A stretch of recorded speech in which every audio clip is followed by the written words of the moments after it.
Yes. Hello, my beautiful friends, and welcome back. We have a tremendous live stream planned today, little different. We have a Board of Supervisors special meeting that is about to kick off any moment right here in Arizona. And it's a big deal because they're fighting over a county recorder called Justin Heap. They are trying to allegedly throw him out of his seat. This is a guy who helps confirm that our registrations are appropriate. He was elected, beat the last guy, Stephen Richer. Stephen Richer, of course, was a part of an anti-Trump organization talking about election integrity, and he got thrown out of his booty because he was saying that Trump and the rest of us were a bunch of MAGA conspiratards who were all lying about 2020. And so on his way out, Stephen Richer entered into a service agreement with the Board of Supervisors that was divesting the new county recorder, Justin Heap, of power, saying that he no longer can do certain things and it would be divested from him and go back over to the board. And so we've had a big battle on this for a while. It's all coming to a head. We're waiting right now for the meeting to kick off. It's supposed to get started any moment now. And when it does, we'll jump into it. But we've got some background on it that we'll go through first in case they're a little bit delayed. We're waiting for the webinar. This is in GoToWebinar right now to get started. And so once it kicks off, we'll come back to that. But once we go through some of this, we'll then turn our attention to Fannyland, because in Fulton County, they are now admitting that, yeah, they've got illegal aliens voting in their elections, and their registry, their list of voters are not exactly what they seem. We have a bunch still going on that is also underway right now. So in two big swing states, we've got election shenanigans afoot, and we're going to unpack everything that's going on. It's very great to be with you. My name is Robert Gouveia, formerly practicing criminal defense attorney here today in Arizona. And so we're right here in our backyard and making sure that our elections are no longer rigged. And before we get into any of the background, thank you for subscribing. Thank you for liking this video. If you're coming here after the live, thanks for dropping a comment, letting us know what you think about all this, and for being here. We also have a great members only community. Would love to have you join us. We do members only streams in the morning and all the things. The links all in the description below. But before we hear from the Board of Supervisors, and let me make sure we got this in picture situation so that as we're doing some background, we can make sure that when this does pop off, we're live and we go right to it. But as you can see, we've got a lot to talk about. And so let's get right to it. An election coup, perhaps underway. We see Maricopa County Recorder called Justin Heap posted this one saying, "My office is currently involved in an election integrity lawsuit against the Maricopa County Board of Supervisors for their unlawful seizure of my statutory duties." A big problem. And here in Arizona, we've got these two bodies. We've got the Board of Supervisors and we've got the county recorder here, Justin Heap. And there's some tension between these two operations. Justin Heap is going to be responsible for making sure that voter registrations are legitimate, that our lists are good, kind of helping with mail-in balloting and that part of the elections. And then we've got the Board of Supervisors, and the Board of Supervisors are going to be governing time, place, and manner of elections. They're going to be governing kind of election day stuff, the machines and all of that. And what's interesting here is that the last election county recorder, this guy called Stephen Richer, who we've talked a lot about here. We are not fans of this guy. He is basically spineless in our opinion, shifting all over the place, was an election denier, and then was calling us election deniers and on and on. He, of course, beat out Adrian Fontes, the other county recorder in Maricopa. We've had a lot of problems in Maricopa. We had Carrie Lake have her election rigged out from under her, and a lot of questions about how things are conducted here. But this guy, on his way out, entered into an SSA, a services agreement. And like we see in all sorts of election rigging, what they do is then enter into a private agreement. And the private agreement then will change the rules in opposition to the voting population, right? We want certain rules and we vote on those things. Legislatures will set them. And then on his way out, since he lost the election and ran away like a baby, he then entered into an agreement and he tried to basically divest his own office of power to give it to the Board of Supervisors. The Board of Supervisors then would not follow the will of Justin Heap, the guy who, of course, we just elected to go take care of business here. And Justin Heap is now responding. He says, late today, this was some time ago, I think on the 3rd, so about 2 weeks ago, he said, late today, I learned that the Board of Supervisors subpoenaed my staff, saying the same staff members who just 1 week ago testified against the board in Superior Court. Justin Heap got elected, and now they're trying to take away his power. And he got elected because he was promising Arizonans, and by extension, the rest of the country, free and fair elections that are not filled with rigs. Now, this is an apparent and naked attempt by the board to intimidate and bully county recorder staff, to unduly influence the pending court ruling, all while the board continues to refuse to work in good faith with the Maricopa County Recorder's Office. Their actions are beyond inappropriate. My staff is bent over backwards to work with the board, yet despite our earnest efforts, the board continues to engage in unhinged, emotional, unprofessional behavior, courtesy of Recorder Justin Heap. And Justin Heap was a candidate not long ago, and we saw that, I believe I had a clip here of Justin Heap, who was talking with Charlie Kirk, also from Arizona. Rest in peace to Charlie. But Charlie said, congratulations to State Rep Justin Heap. We'll play this clip in a minute. On his victory to become the Republican nominee for Maricopa County Recorder in Arizona. It was a big victory for us because we were tired of having our elections rigged. And you recall, we covered it here extensively, watching the lines out the door when Kari Lake was up for election, people standing outside in the middle of Arizona. So are we going to get to vote today? All because our election officials, they say, made some mistakes. Lots of mistakes all over the place that end up hurting the Republican Party. Of course, we saw that in Fulton County. We see that everywhere. But he says, Charlie posted this, his victory will help end the nightmare of election scandals and voting failures in Maricopa. Obviously, that's why they want to get rid of him. So this was one of the first real tests of the Chase the Vote project in Arizona. And the early data is strong. You want to know more, get involved. Of course, go to tpaction.com/get involved. Probably still active. But here's Justin Heap. This is the man that we're talking about. And they basically ordered him to come and testify today. We're waiting for this meeting to kick off. Supposed to be at 3 o'clock, but they're late. Go figure. And Justin Heap said this back in July 2024 before he took office. And let me turn the volume on because I had it off because we keep getting warnings that the meeting will start soon. Charlie, I have to say, look, the ballot chasing operation that you have put on as part of Turning Point Action has been a real force to be reckoned with here in Arizona. I think it's going to do tremendous work in keeping our wonderful state red. So the staff and the volunteers, the people who we put out, who have knocked tens of thousands of doors. The webinar will begin shortly. I Please think remain on the line. Real powerful. And I think it's going to be a huge role on November 5th in the general election. So we are all the conservative and all the grassroots in Arizona are hugely grateful to Turning Point for the amount of work you guys have put in and time to help us get out our vote, get out our base, and make significant changes.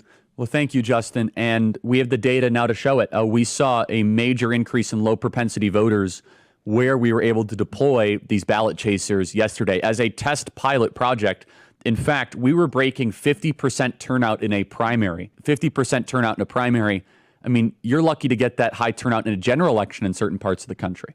The webinar will begin shortly. Please remain on the line. We will. All right. I thought I had that volume off, but it just keeps playing. So shout out to Charlie, man. We miss him. And Justin Heap is now our county recorder. And so what they've done in the Board of Supervisors is hauled him in today. So they say they're going to be reviewing, as soon as this meeting kicks off, a sworn report from Maricopa County Recorder called Justin Heap, and then any possible action concerning election services and resources for the recorder's office. In other words, what can they strip away from him? What can they take back so that he can't make sure that our elections are accurate in Arizona? And the Republican Party in Arizona is rightfully upset about this. We see this post came out. The webinar will begin shortly. Please remain on the line. Let me mute this entire tab until it gets going. I thought that they would be on time, but it's about what you would expect from the government. So they are now hauling him in, and Jan Kriegje shared this. She said, greetings from the Republican Legislative District in LD 10, home of the Maricopa County Recorder called Justin Heap. Board of Supervisors, it's time for you to do the right thing. Stop trying to hack our elections. LD10 successfully recalled other bad city council members last fall. We'll do it again. And if you're on the board of supervisors and you go to remove Justin Heap, it's going to be a big problem for you. So don't even think about it. They sent this memo out yesterday before this meeting kicked off. They said, all right, members of the board, Kate Brophy-McGee, Debbie Lesko, Thomas Galvin, Steve Gallardo, Mark Stewart. The Republican Committee of the Arizona Legislature writes to express our strong support for Justin Heap. We urge the board to immediately stop actions that obstruct or undermine the recorder's ability to do their duties that voters elected him to perform. Over the past year, the public has seen an escalating conflict between the recorder's office and the board, including litigation, disputes over election systems and resources, and recent steps that appear designed to pressure the recorder politically because they don't want him to do his job. This public dysfunction erodes voter confidence, and any attempt to remove the elected county recorder, particularly as Maricopa County now approaches a major upcoming election season, would be an extraordinary abuse of the process and a direct affront to the voters. If the board has concerns about election readiness, the solution is very simple. All you have to do, provide the recorder's office with the staffing, tools, and access, and the resources needed to do the job, and resolve disagreements through transparent, good faith governance. And so accordingly, Republicans in Arizona say, we urge the board, which is about to have their meeting, to publicly oppose any effort to remove Recorder Heap and end the rhetoric that normalizes this. Restore the access and the resources needed for the recorder to fulfill his responsibilities. Stop stripping away. They're trying to take away his IT staff, take away the budget, make sure he can't do anything useful with his power. De-escalate adversarial tactics and refocus on election readiness. Negotiate transparently and in good faith so that accountability is clear. Now, we want a written response and something outlining the steps that the board will take in order to restore cooperation and ensure elections are administered effectively and lawfully for Maricopa County voters. Signed, the Arizona GOP Legislative District 10 Board. And they're not alone. In fact, we see that the Maricopa County Republican Party is also firing off a bunch of letters to people over here, to our Speaker of the House, to our President of the Senate. They said, all right, elected officials, we write to you regarding the escalating conflict here in Maricopa County.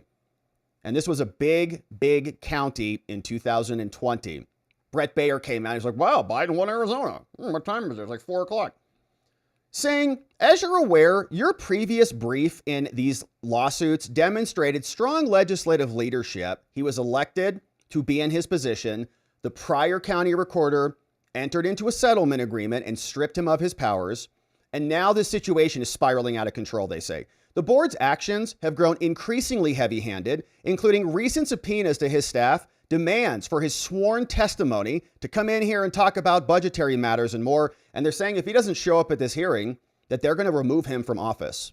We'll see if he shows. Says, and you are now threatening explicitly to remove him from office if he doesn't comply with some arbitrary deadline that you guys set, which you don't have the power to even do.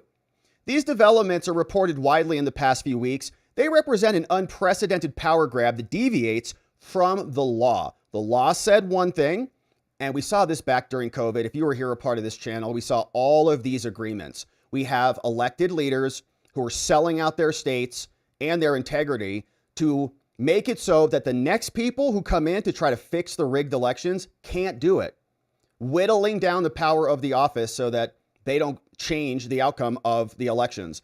Such tactics not only intimidate elected officials, but they also sow discord throughout the country. They erode confidence in our electoral system at a critical time. We respectfully request that the Arizona House, under your guidance, reaffirm its support for Recorder Heap through additional statements, resolutions, legislative matters. Come out and help this man. You're in Congress, you can support him. Your intervention is essential to prevent further chaos and ensure that election administration remains transparent, secure, and aligned with the voter mandate, and not according to Stephen Richards' prior scam. Now, that went out to the Speaker of the House. This also went out to Warren Peterson. He's in the Senate, saying, will you do something, Warren? They're threatening to remove this duly elected official because they don't like how he's running our elections. And Katie Hobbs is the governor, right? She was the former Secretary of State. She was a beneficiary of all of the fraud. And she was out just weeks ago saying, can we just move on from this, please?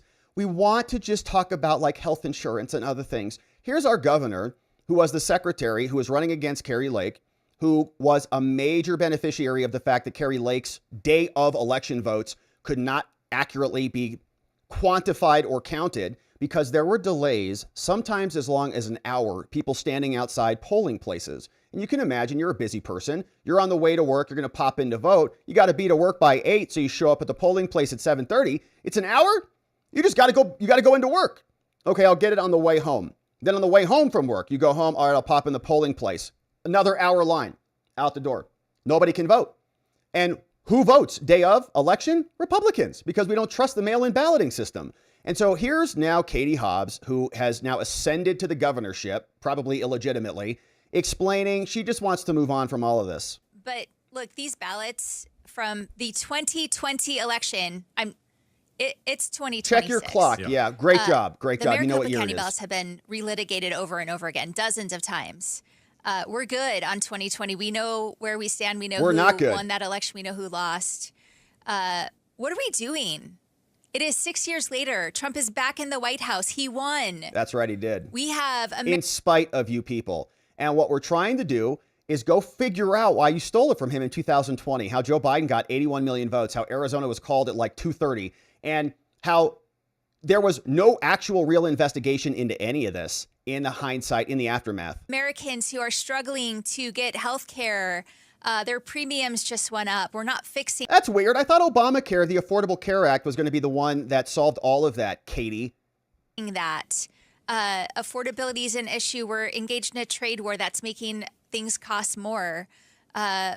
We have a misguided immigration policy that is focused on meeting deportation and arrest quotas.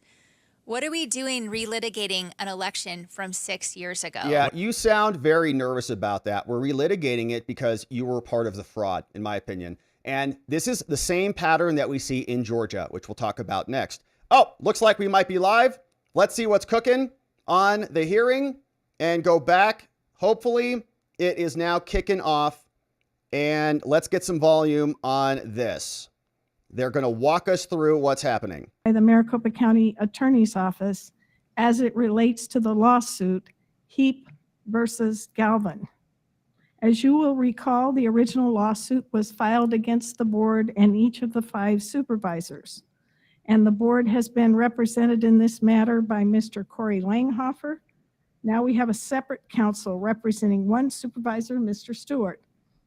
To reiterate and to correct some public assertions by Mr. Stewart that he has obtained his own counsel for today's 2 agenda items, it is my understanding that his assigned attorney is only for his representation in the Heap versus Galvin lawsuit. While I think it's unfortunate that taxpayer dollars need to be spent in this matter, he is not Madam Chair, for today. point of order. After the board hears from Mr. Heap, if he chooses to provide a statement, we will consider a resolution defining our policy related to election services and resources for the Maricopa County Recorder's Office. Let's see what they do. What are they going to strip We out? will now proceed to the 2 items on our special agenda. The first item is presentation of a sworn report from Maricopa County Recorder Justin Heap. I'd like to welcome Mr. Heap and thank you very much for coming. Could you come forward to present Thumbs up. the Shout out to that guy. information? Look at that guy. Thumbs up. Look at her over here. She's waving. Hey, we're on camera. Hey, Mom. America! America! Shout out. Justin Heap is in the house. Man, shout out to our Arizona brothers and sisters out here who are demanding election Thank you, integrity. gentlemen. If you would please make sure your microphone is on when you are talking. Pull it forward so everyone can hear you. May I ask, Mr. Heap, that you introduce yourself so the audience attending online and here can figure out who's who, and also your staff, please. You need to turn your microphone on. It goes green. There you go. Got it? I am Recorder Justin Heap. To my right is my Chief Deputy, Jeff Mason, and to my left is my legal counsel, what's your name again? No, I'm just kidding, James Rogers. Okay. Jokes. Thank you very much, Mr. Heap.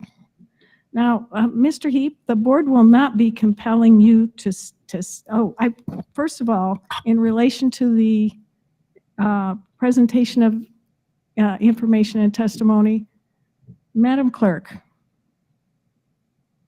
Madam Chair, if I may step down. Please.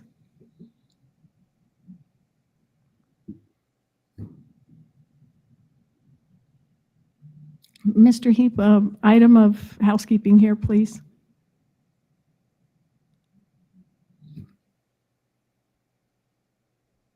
The oath. You promise to tell the truth, the whole truth, and nothing but the truth, so help God? I do. All right. Thank you, Mr. Heap. Madam Clerk.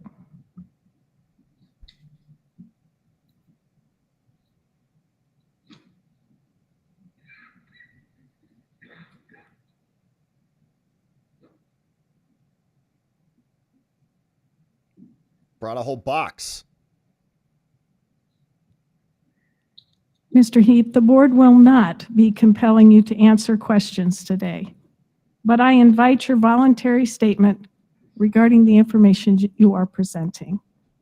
I would appreciate your making your comments responsive to the itemized list on last week's board agenda, particularly as relates to item D, which says, the actual or alleged disenfranchisement of Maricopa County voters who cast a provisional ballot due to the unavailability of an Agilis device or inconvenience of using a hand scanning machine, including with limitation records sufficient to identify the affected voters and any disclosures of such disenfranchisement to individuals or entities outside the Maricopa County Recorder's Office. So he's Are disenfranchising you familiar people. with that, sir? Is That the item? allegation. I am, Your Honor. Thank you very much. And in the interest of time and fairness to you, sir, the board will not require you to answer questions today as we are just receiving this information. I ask that you please limit your comments to 10 minutes. And would you prefer a timer clock, or should the clerk just, would you prefer a notice in advance? How would you like to work it? A timer is fine, Your Honor. Okay. Excuse me, I'm in lawyer mode. I keep referring to you as Your Honor. Madam Chair, I think before I start, my legal counsel would like to make a quick statement. Sure. Madam Chair, members of the Board of Supervisors. Please turn on your microphone, though it needs to be green. It was green. I just wasn't Okay, close it's enough. just My not apologies. close. Okay. Madam Chair, members of the Board of Supervisors, it's Recorder Heap's position that the statute the board's invoked, Arizona Revised Statutes 11-253, does not allow for the board to compel the production of documents. That's a different statute that allows that. Therefore, these documents are being produced. The recorder is treating it as if it were a public records request and producing it under the public records laws. Given the compressed time frame to produce these documents, we estimate about 10,000 pages worth of documents over 4 business days. It fell over a holiday weekend. There's no time to redact the documents. Therefore, they contain voter information, personally identifiable information, PII about county employees below the manager level. Therefore, under the public records statutes, the recorder's releasing these documents to the board for inspection, but not for copying because they haven't been properly redacted. So therefore, they must be returned to the recorder's office to be redacted before there's any copying or further production beyond the board, which of course has the authority to review the unredacted information. There's also a handful of documents. One of the items that the board requested regarded communications with the county attorney's office. There's just a handful of documents that haven't been produced given privilege issues. We just have not had time to review them and work through the ethical issues there. Just wanted to notify the board. It's also the recorder's position that the report due under that statute is a written report given the context of the statute and how the word report is used in Title 11. But given that the board voted to require in-person testimony in the compressed timeline, it's the recorder's position the statute allows for 10 days of response time. Given the voluminous records produced, there just wasn't time to produce a written report summarizing the board's requests. So the recorder's plan was to provide an oral report as the board had requested, even though it's our position that that's not allowed under the statute. And I just wanted to give those prefatory, explanatory information to the board. So thank you very much. Thank you. Mr. Heap? Madam Chair, if I may ask, how much time? 10 minutes. Thank you. Mr. Heap? Thank you. Madam Chair, members of the board, Proceed. I will start with a statement regarding these documents. This request was sent to our office essentially 7 days ago to demand that we turn over thousands of pages of documents that have put an immense amount of stress on my staff and to try to gather this evidence in a incredibly compressed time frame, really, with 7 days and 3 of those days being a holiday and over the weekend. So my staff has put in hundreds of additional hours, come in over weekends and vacation day to try to put together these documents that the board has requested. It has put an incredible strain on my office. I don't think that it is inappropriate for me to say that this reaches to the level of administrative interference. Ooh. We are in the middle of an election. I have had to pull certified elections officers off of this election to spend time compiling this report and these documents to comply with this demand. Had this been made during the actual general election that's coming, it would have ground our office to a halt trying to fill. So I hope the board will take that into account in any future requests for documentation and comments. Since there will not be questions, and I am just going to make a list through the statement, I will try to quickly touch on all of the points that the board has requested or addressed. We have provided itemized expenditures that have to deal with all of the expenses of the office for the last year, as well as prepayment of documents, invoices, all of the financial records that the court has, the board has requested. It is confusing to me why the board has demanded that our office provide these documents when all of these things are provided to the budget office through the expense. The board could have obtained these through another department. All of these things are submitted through for payment. We have provided them here at the request, despite a very limited financial staff that has fulfilled this. We have provided reports that we have looked at to improve costs and efficiencies as the board requested. The court recorded additional information on signature verification and curing changes.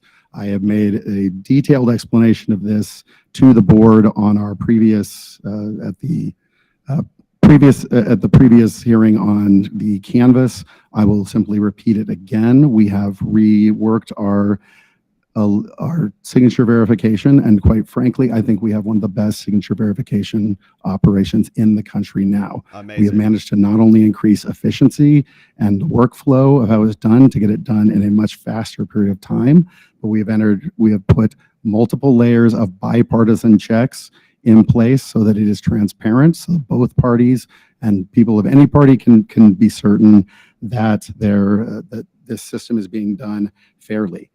The board, unfortunately, has repeatedly made statements in the public suggesting that it's the possibility that this new system has somehow disenfranchised voters, and that voters may have been rejected by this system, which I think then is an incumbent on me to explain to the board what happens in the signature verification process. You verify signatures. We have this robust system with checks. If a signature comes to us and we cannot match it to a signature on file, by law, we cannot advance that signature forward. That has to go to curing. In the curing process, we will reach out to the voter in every possible way that we have, through mail, through text, through email, any information we have to reach out to the voter and give them a full opportunity to check their ballot. If they do not contact us and they do not cure their ballot, that ballot by law must be rejected. That's the point. That is not disenfranchisement. That is the law. Integrity. And my office will follow the law. Yes. and make sure that that the laws are followed to the letter. To be quite honest, I am disappointed in the board that the board would raise the specter of voter disenfranchisement on this case when it deals with my office, when the board has made no effort. Quite frankly, I think it's dubious to think that the board is really concerned about my system disenfranchising anyone, because not a single member of the board has come down to my office and asked to see the rejected ballots. We'll show you the signatures.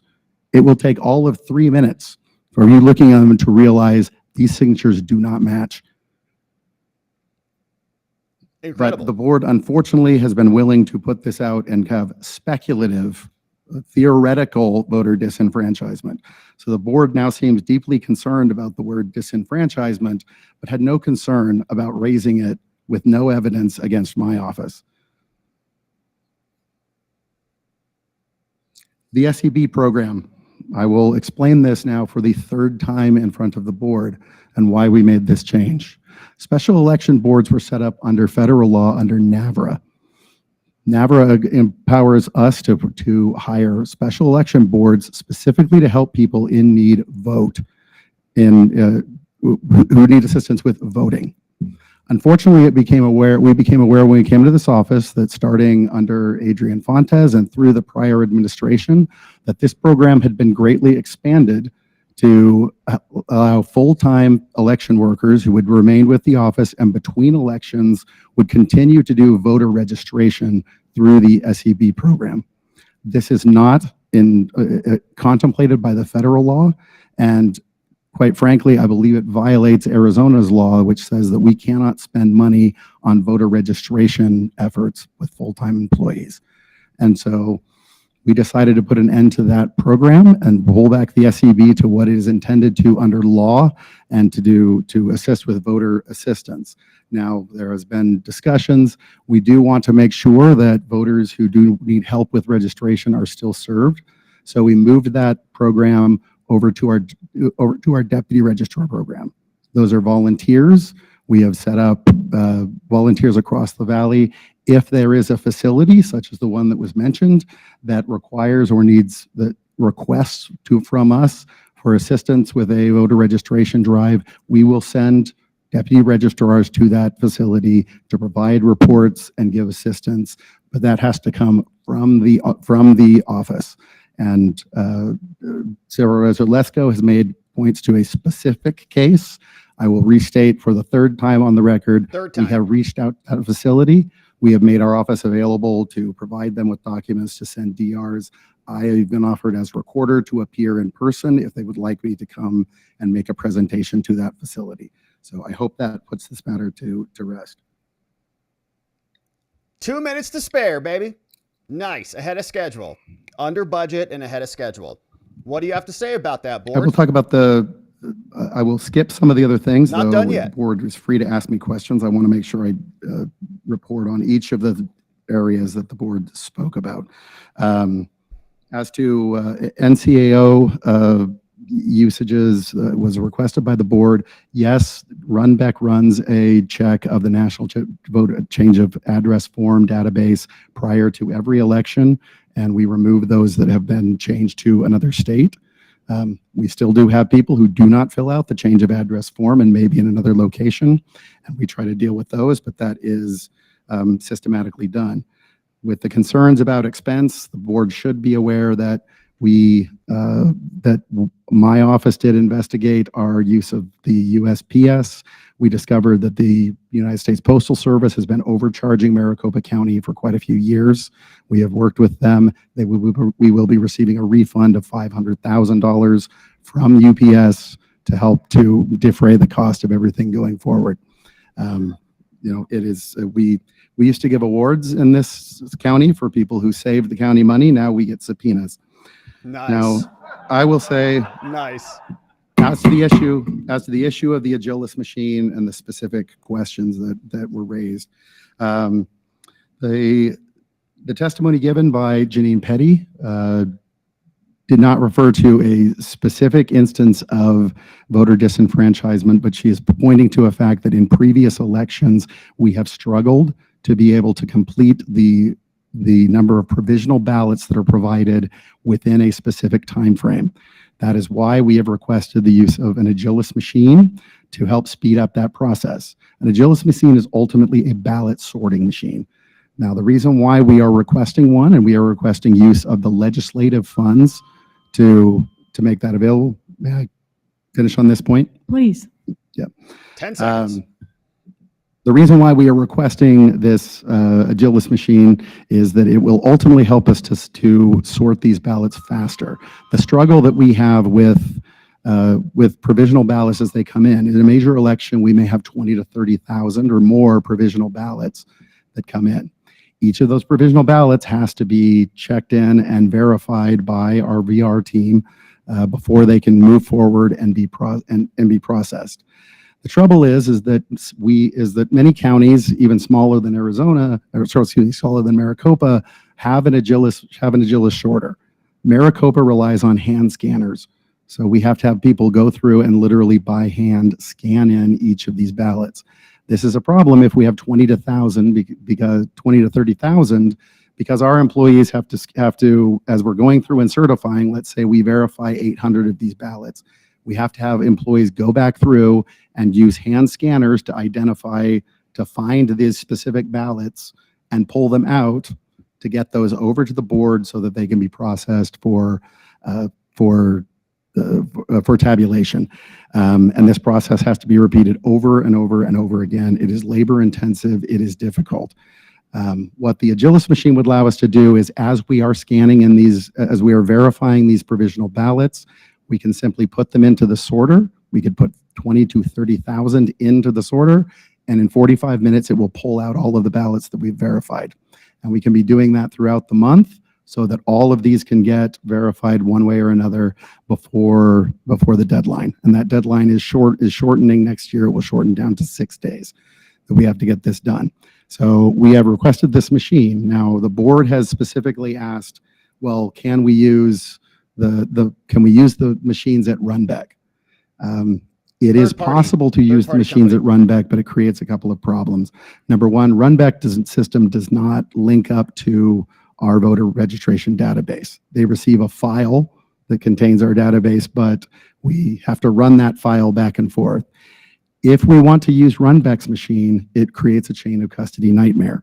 Because if we have 20 to 30,000 ballots and we've certified 1,500 of them, we have to then transport all those ballots over to Runbeck, put them in a machine, have it pull out the verified ones, and then transport those ballots back to our recorder's office, because Runbeck does not hold on to those ballots for us. Put them back in, continue. We will have workers running, we'll have to have a board of workers running back and forth between Runbeck, moving thousands of ballots multiple times throughout the process. It will create far more problems. So our best solution, and if the board refuses, we will figure out a way to make sure it gets done. But the easiest way would be for us to own an Agilis sorting machine that's in our custody that we can run and use those ballots that'll connect directly up to the system. So I cannot testify to what happened as Janine Petty did in previous elections or previous cycles. I'm not here. We have provided what data we can to the board on that, but her testimony really was to reflect a broken system that we are trying to fix. This is one of the things I trust the experts in my office. If they tell me this is a machine that would be helpful to us to make sure we eliminate the problem and the expense of provisional ballots, then we will, then that's what I'm going to ask for. In this case, I'm grateful to the Senate, to the legislature, which has provided funds. We've offered to pay for that and all of the future expenses on that machine up front with the legislative monies until we have a new center built that has our own machines and we can eliminate. I don't think it's a waste. Even when we have that new facility, it will still be helpful to have an Agilis machine to run small batches. And I believe you and the election department will continue to use that going forward. So I think it's a valuable use of our time. I believe I'm out of time. I will take questions if you'd like or address any other issues.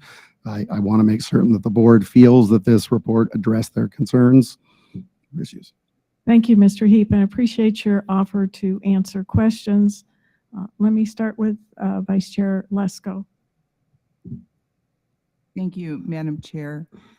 The thing that we brought up last week that I think you know about is in the court hearing, I think it was on January 26th of this year, your Chief of Staff, Sam Stone, testified under oath that when we were talking about the Agilis machine and said, I can read it verbatim, but he basically said, we are disenfranchising voters now. In fact, I might have the verbatim. By thing he checking said, the but I think signatures, you know you're what he supposed to said. check the signatures. And so we're trying to clear it up because then 2 days later, when you were in front of us in the budget hearing, the budget request hearing, you said there were no voters being disenfranchised. So we weren't specifically talking about Janine Petty's testimony. We were talking about Sam Stone, your Chief of Staff, who said we're disenfranchising voters now because of, he was kind of inferring because we didn't approve this Agilis sorting machine. And then Janine Petty went on to testify about how in a previous election that happened. But so I'm just trying to figure out, are we disenfranchising voters now, as your Chief of Staff said in court under sworn oath, or are we not? Because it's important, because if we are, then we need to try to fix it. And I'd like you to answer if you would. Yes, and I have to say at this point, Mr. Stone has also been assigned his own counsel. I can't speak for Mr. Stone. I believe the quote came as part of a cross-examination on the need for an Agilis machine. If I recall, his statement was something that we are getting this Agilis machine to make sure that in the future we do not disenfranchise voters, which is happening now. I think what he meant to say was that it had happened in the past and we're making sure that doesn't happen. I certainly have spoken to my staff. We have not seen any evidence that so far this year that this lack of an Agilis machine has caused any disenfranchisement. We haven't had a large enough election that we haven't been able to manage. It is possible that will do it. I think the confusion came then is that the chair then asked me, well, do you agree with your staff member that we're disenfranchising voters? I assume she was talking about Ms. Petty's testimony. She just identified the employee. I didn't even remember this comment from Sam. I think it was a single comment in a cross-examination. I assume that. I said, I believe the testimony was that that voters may have been disenfranchised in previous administrations, not in this one. That's why I think there was the apparent confusion. I have spoken to our staff. I have not seen evidence that the lack of an Agilis machine has thus far this year caused us. Now, we haven't had a general election yet.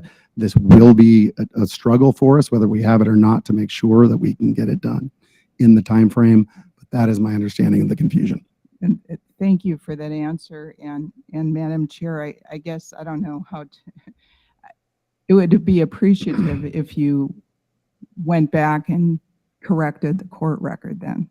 Point of order, Madam Chair. Supervisor Galvin. Through the chair, Supervisor Lesko, would you mind reading the exact testimony that you have? Thank you. Thank you. So in some other litigation that is pending Well, currently. she's looking up, or do you have a question, sir? Not at the moment, thank you, but I might later. Very quickly, on January 22nd, I sent you a letter requesting virtually the same information you're delivering now. Are you in receipt of the letter? Well, with respect, Madam Chair, when the board stated this publicly, that a letter had been sent to my office on the 22nd, I didn't know what the board was talking about. My office did not actually receive a physical letter from the chair.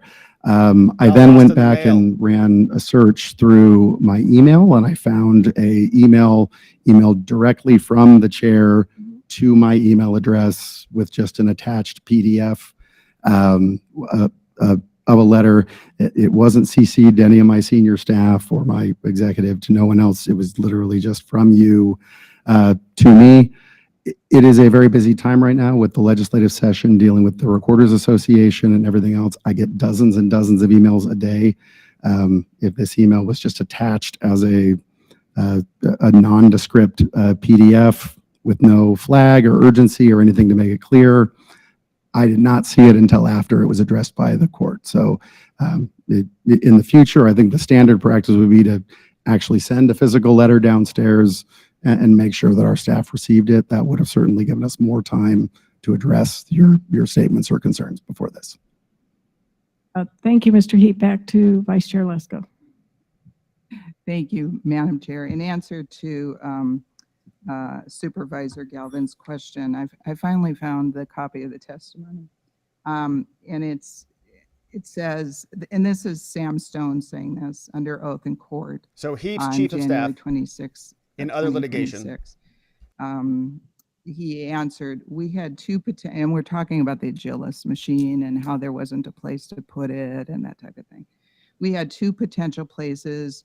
We would have made the substantial changes to one or the other to bring this in to not disenfranchise voters, which is happening now.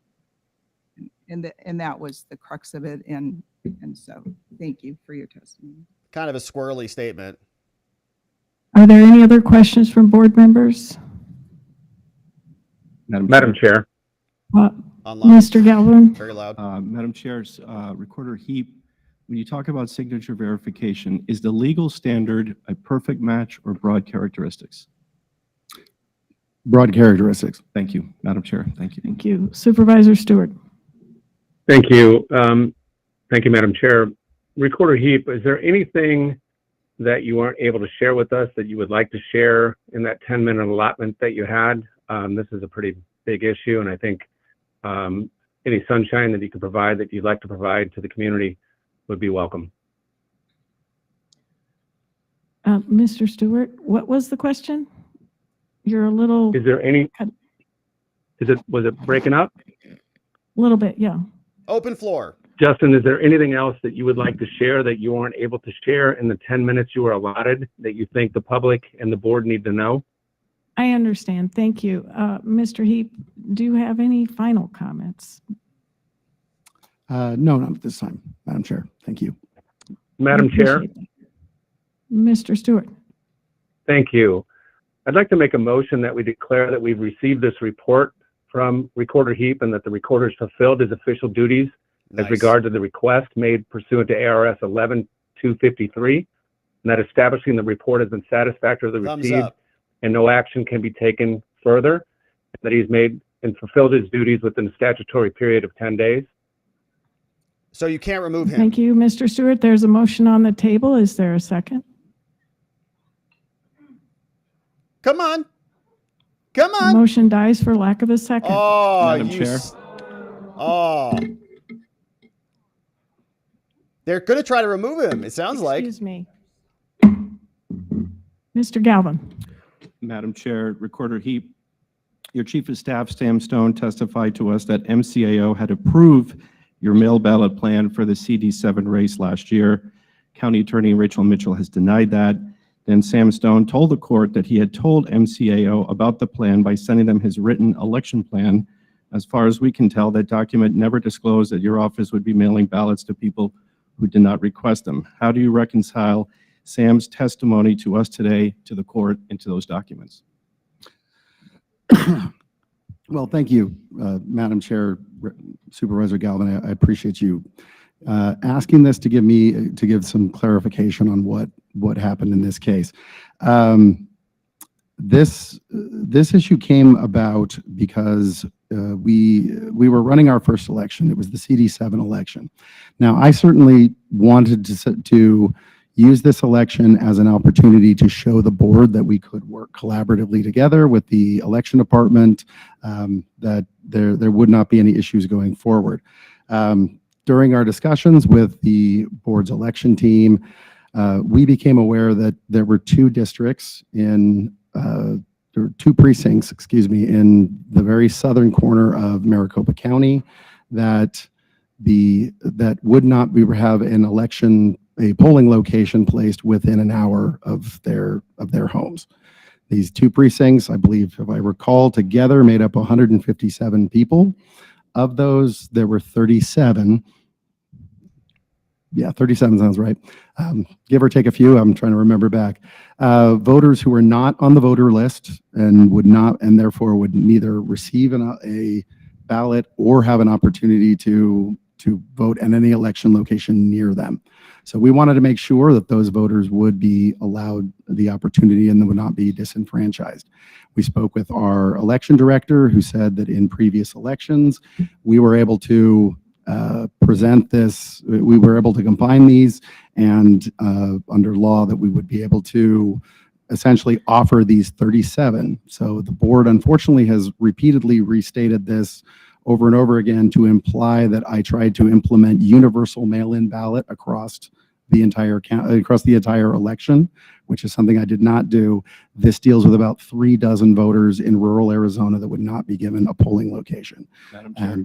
And so Follow up, Supervisor Galvin. I'll let him finish and then I have a finished, follow-up. Mr. Heap? Sure. And so we made this proposal. Now, this proposal was made to Scott Jarrett, who informed us that he could not find a polling location in that place. I do know there was a discussion with the MCAO about this issue. However, this proposal was not even put in our plan to the MCAO, and we never implemented it. I'm not sure why the board has continued to hang up on a proposal that has never been actually that was never implemented in any way. We simply found another way. I do find some irony. I do know that Representative Gallardo in a previous meeting suggested a concern that there was some bipartisan effort, some partisan bent in my office. I have basically taken hits from the board for the last year because I tried to put an implement to make sure that 36 rural Democrats would not be disenfranchised and not being given an opportunity Tried to to help vote. you people. I'm going to ask you again, Mr. Heap. Yes. Did MCAO approve Sam Stone's plan to send ballots to voters who did not request them? Well, that was never in. Yes or no? Mr. Galvin? I can't, look, I can't, I think some of that information falls under privileged communications with the board. We would have to review and see what information that we can give. I know it was discussed on the phone with with the MCAO, but it was not part of our ultimate election plan. I think the more interesting question is, how did the board find out about this? If it wasn't in our election plan, because we discussed this only with Scott Jarrett. If the board had an issue with us offering this option to 36 voters, why didn't the board contact us and say, hey, we don't think this is a good idea. It's not good precedent. We think that you should check on it. And instead, the board waited and had talking points and waited for my staff to come in and then publicly attempted to embarrass them and accuse them in a meeting. If we were to work together cooperatively, why didn't the board actually just reach out and call and say, hey, we heard this is a proposal you're making. We have a concern that you are about this. Can we do something else? And I would have happily taken that guidance from the board. Madam Chair, as I recall, Mr. Galvin, last question, please. As I recall, the question was asked of Mr. Stone if MCAO approved it. He said yes. Thank you, Madam Chair. Thank you. And for the record, I want, and particularly Mr. Stewart, who is participating remotely, I'd like to note that this agenda item was specifically not noticed for any vote, which makes the motion that was put on the table out of order. It was simply to receive a report. We haven't had a chance to review it. The report has been sworn to, and for that, we thank you, Mr. Heap. We appreciate your coming. We are taking delivery of this information, and we will consider it carefully and decide what further action to take. Very quickly, as a follow-up question, may I please extend an invitation on behalf of the board to meet with us voluntarily at a date in the near future to follow up on board members' review of this information and ask questions. You can extend it. I guess I will consider it when we get the invitation. So that was a maybe, sir? Yes, maybe. Okay. For a year, we've been trying to get answers, and we're pleased we now have these documents to review. We have a maybe to come back together voluntarily, not through compelled testimony, and Depends what ask you ask. follow-up questions, because Yeah, you don't get a there's blank a check. lot of homework to do there for us. So again, I ask, sir, could we do this voluntarily? I will wait Do to what? see the status and what the invitation is. It's very difficult for me to commit to coming in to discuss this report when it's the board that has invoked a specific statute that says if you find my report insufficient or that I fail to make a report, that you can vote to remove me from office. Right. I believe that's an unconstitutional action. I'm loath to then say, well, let's come back to another meeting and discuss this. Yes. If at that other meeting, what if the board at that point determines that my report is insufficient? Do you intend to take a vote Well, on my removal? I will wait until to see what the board does and what the request is and under what spirit we're going to be discussing it. I think if it's a reasonable request, we'll accept it. Well, She I doesn't like am that. working to establish enough of a relationship on behalf of the board so that your testimony, What was that? so that your testimony would not have to be compelled. We have worked very hard over the past year to get basic information. And if there is not order in this room, What? I would ask, please, our security to start really considering if anyone needs to be removed. Okay. Thank you for What, the whole your crowd? decorum. So we will take, Shout out to Arizona, man. following this testimony, sworn testimony from Mr. Heap, we will take a 5-minute recess And then what? and proceed to the next agenda item. Yeah, we're going to see what they vote on now. Thank you, sir. Thank you, Madam Chair. All right. Wow. So that was pretty contentious. And I mean, good for him, right? Signature verification has been improved. We're actually checking signatures. So if your signature doesn't match, your vote doesn't count. That's not voter disenfranchisement. Sign it accurately. You have to check the signature or go vote in person and show an ID. But yeah, if you're going to be mailing your ballot in, the signatures actually have to match. So they were not happy with him. All right. This guy right here was unhappy. And let me share with you who these people are so that we can put names to faces and then hold them accountable depending on how they vote. Here is what the Board of Supervisors looks like. And a lot of these people are, allegedly Republicans, but these are the people on the board right now. So you can see we've got Kate Brophy McGee. We've got Debbie Lesko. You heard her asking about the testimony. She actually read the transcript. Mark Stewart was over there on the left. Thomas Galvin was yes or no. And then Steve Gallardo was, I think, online. And it looks like we're missing somebody. Who's that lady? Debbie Lesko. I'm not sure who this lady is. All right, so we got an active crowd over there. Is that a MAGA hat I see? Man, shout out to MAGA hat lady. All right, so they're going to take a break and then they're going to come back. And the agenda had another item on here. Possible action. All right, so they're not going to vote. You heard the one guy come in and say, how about we just vote to say this guy's done his statutory duty, right? You have to give a report. They ordered the report. He says, here's your little report. You gave me 7 days to do it. There's, kind of a subtext here. They're trying to make him out of compliance so that if he's out of compliance, then they can then throw him off the county recorder position. And the county recorder position is pretty important. They don't like what he's doing. They don't like, apparently, the signature verifications. They don't like his plan to mail Democrats ballots because he wanted to save them hours of driving to the polls. So we're going to come back in just a few minutes, it looks like, and then they're going to discuss possible action about election services and resources for the offices of the county recorder. So they're going to come back and then vote on what they're going to do, make some changes, and we'll see how it goes from there. But we got a few minutes. Let's take a look at some other documents that have gone out. We heard from Katie Hobbs.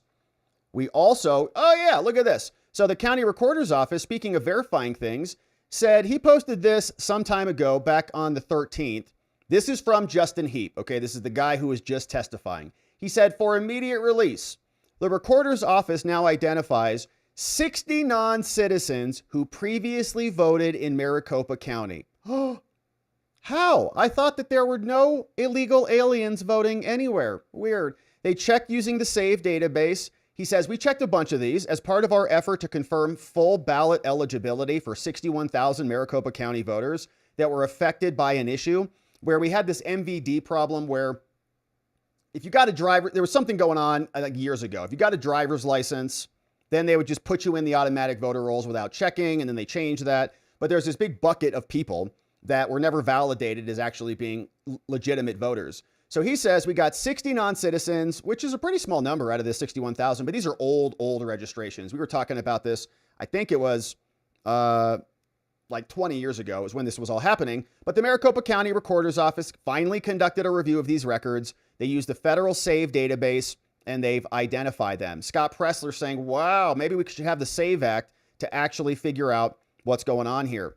And the press release is explaining exactly what went down. But this has been going on for quite some time. And here is this guy who's a reporter over for KTAR News. He's explaining the background on this. So I know we're kind of coming into this pretty quickly here, but he's walking us through what's been going on and this back and forth between the litigation. We'll let him fill us in a bit. We talked about when did this bad blood start? Okay, when Heap came into office, we started hearing of these issues that he's claiming, but this really went from a divide to a full-on rift in summer last year when Recorder Justin Heap initiated a legal action against the county. So yeah, he initiated a lawsuit, again, going back to that same claim of arguing that the board illegally stripped his office of power, and we're still seeing that court case play out. So and they're still going to try to strip that, and the situation has gotten pretty dense. So it sounds like, from what we were hearing, that there's some accusations he used tax dollars to try to influence elections. What is it they're trying to find out with this tomorrow? Yeah. There is a lot that, from the County Board of Supervisors perspective, is in the dark. So I re-listened to their more recent meeting when they decided to vote to bring him in to testify. And one of the, I think, important things to highlight is there seems to be just a full breakdown of communication between the County Board of Supervisors and the Recorder's Office, and that shouldn't come as a major surprise knowing there's a lawsuit, so that means there's things you suddenly can't talk about, there's things that are being dealt with in court. So this seems to be an attempt from the supervisors to just bring Heap in to have some sort of public conversation.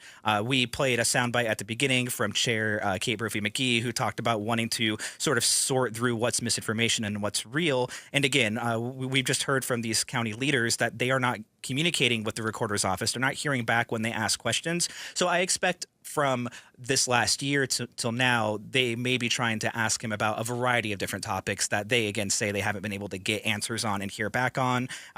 Debbie Lesko, one of the supervisors, saying, quote, what does Recorder Heap have to hide, in talking about that communication breakdown. So that's the major thing. There's been statements from the Recorder's Office in these court proceedings, so non-public statements, but statements made in court, that members of his office have said voters are being disenfranchised because of the board's action. Still on. Supervisor Stewart, can you hear me? We're back. Yes, I'm here. Thank you.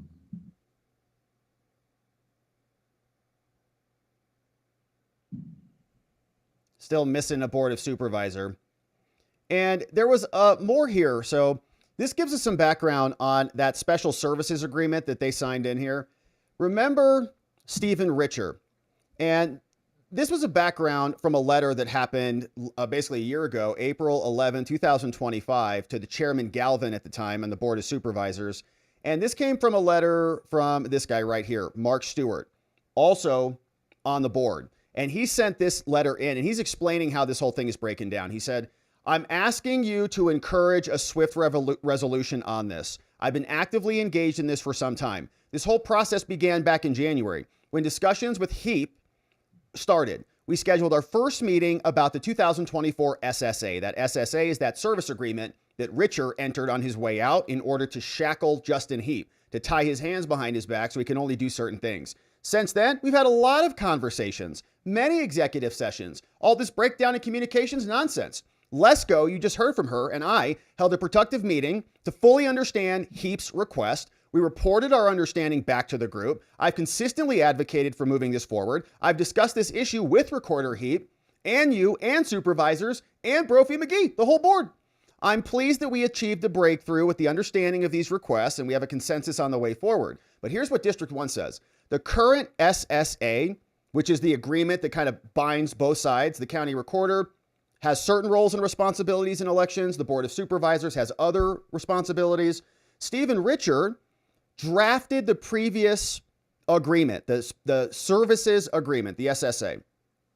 And the prior board, many of them are no longer there. 4 of them are no longer in their elected positions. Richard's also gone. He got beaten by Justin Heap because he's a partisan hack, in my opinion.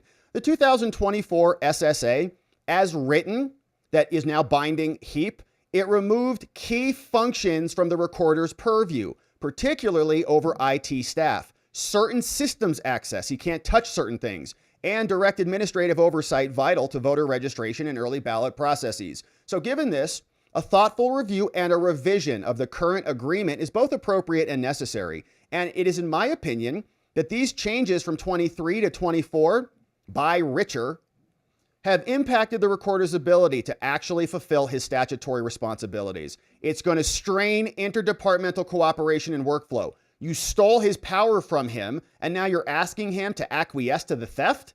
Why would he do that? This will inevitably cause delays. It's negatively going to impact all of us. I expect the board to evaluate this. Thank you. We will reconvene this board meeting and move on to agenda item number 2, possible action concerning election services and resources for Maricopa County Selfie time. Recorder's Office. Okay, so now what's the penalty By for way Heap? of introduction, the 4 board members that Corey Langhofer now represents in Heap v. Galvin have been working to resolve the case outside of the court to save taxpayer dollars and to work hand in hand with the Recorder's Office to deliver safe and secure elections. Yeah. I did want to note, I did receive a letter from Rachel Mitchell, Maricopa County Attorney, just came in over the wire. And Ms. Mitchell has appointed Mr. Stephen Tully to represent board member Mark Stewart in the lawsuit. So That's our county that attorney. Relationship is in place. Like our big It Fanny. pertains to the lawsuit. With that being said, we will proceed to agenda item number 2, and I'd like to turn this over to the board's attorney, Corey Langhofer, to discuss the resolution and negotiations. And Mr. Langhofer, you have the floor, and then I will open it for questions from the board for any opening comments. Thank you, Madam Chair. In my mind, I'm available to answer questions from. Do you have Thank you, Madam Chair. Hopefully this is better. In my mind, I'm available to answer questions. I didn't have prepared remarks. Okay, any questions from board members? Madam Chair, I do have. Vice some Chair, questions. let's go. Thank you, Madam Chair. And Mr. Langhofer, first I'm going to say a short statement and then ask you some questions. I've been really frustrated, quite frankly, and I don't think it needed to come to this. So this is their lawyer. For more than a year, the Board of Supervisors has tried earnestly to resolve its differences with Mr. Heap. I personally voted for Justin Heap in the Republican primary. Wow. And I have really honestly tried to work with him. During that time, it has been the most contentious issue at the county and distracted elected officials and staff from our work. You know, it's taken up. Excuse me, Ms. Lesko. Ask a question. I would ask that there be no gestures or movements. It's distracting the people around you, please. Oh, yeah? How about that? Otherwise, I will ask you to be excused. Thank you. They don't like the thumbs up or the flags. They hate that. So I'm very interested in hearing from you, Mr. Langhofer, about the state of negotiations with Mr. Heap and whether we are any closer to a resolution. Our intention today is not to seek legal advice in public, but to focus on factual developments and communications between the parties. So please don't offer any legal advice in this setting. Thank you. With that in mind, let me ask you some questions about where we stand. My first question is, when did settlement negotiations begin? Settlement negotiations between the board and the recorder's office began before I was even hired. I know that in April of last year, there was a meeting between the subcommittee of this board and Mr. Heap and his leadership to work out a deal. That was on April 11th. And that came to naught, as you know. Eventually the lawsuit was filed, and we resumed settlement discussions within a few days of the lawsuit being filed. Well, thank you. And Mr. Langhofer, are you aware that Recorder Heap texted Mark Stewart and me on April 11th of 2025, so last year, saying, quote, Debbie and Mark had the meeting with Tom, Kate, and staff. I felt it went very well. We seem to be in agreement on 95% and are only discussing minor details on how to effectively split up the IT team. Were you aware of that? Yes, ma'am, I was. I've seen it when I was going through exhibits, and I think it's also consistent with something that his chief of staff, Sam Stone, said to the press at the same time. He said the remaining differences were just splitting hairs. It was, I think, the same week those two statements happened. Yeah, and quite frankly, the whole board was like happy. We're like, oh, we finally got to an agreement after, a few months. But then are you aware that the board's lawyer at that time then sent a new shared service agreement to Recorder Heap for him to sign, which was based on the terms agreed to in the April 11th, 25 meeting. And that's the same meeting that the recorder referenced in his text to Mark and me about how we're 95% there. It's like a public Yes, trial. I understand that He's happened, not but even it was there. never signed.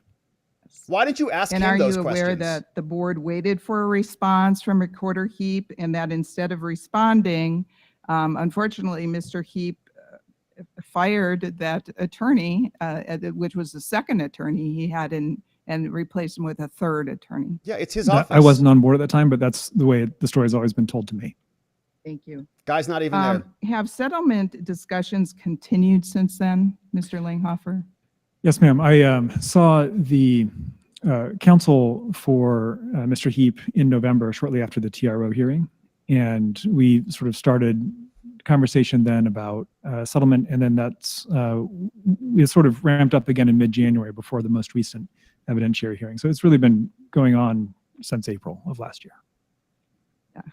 It has. In fact, Mr. Langhofer, it's been going on before that because I think I was talking to Mr. Heap even before we were sworn in.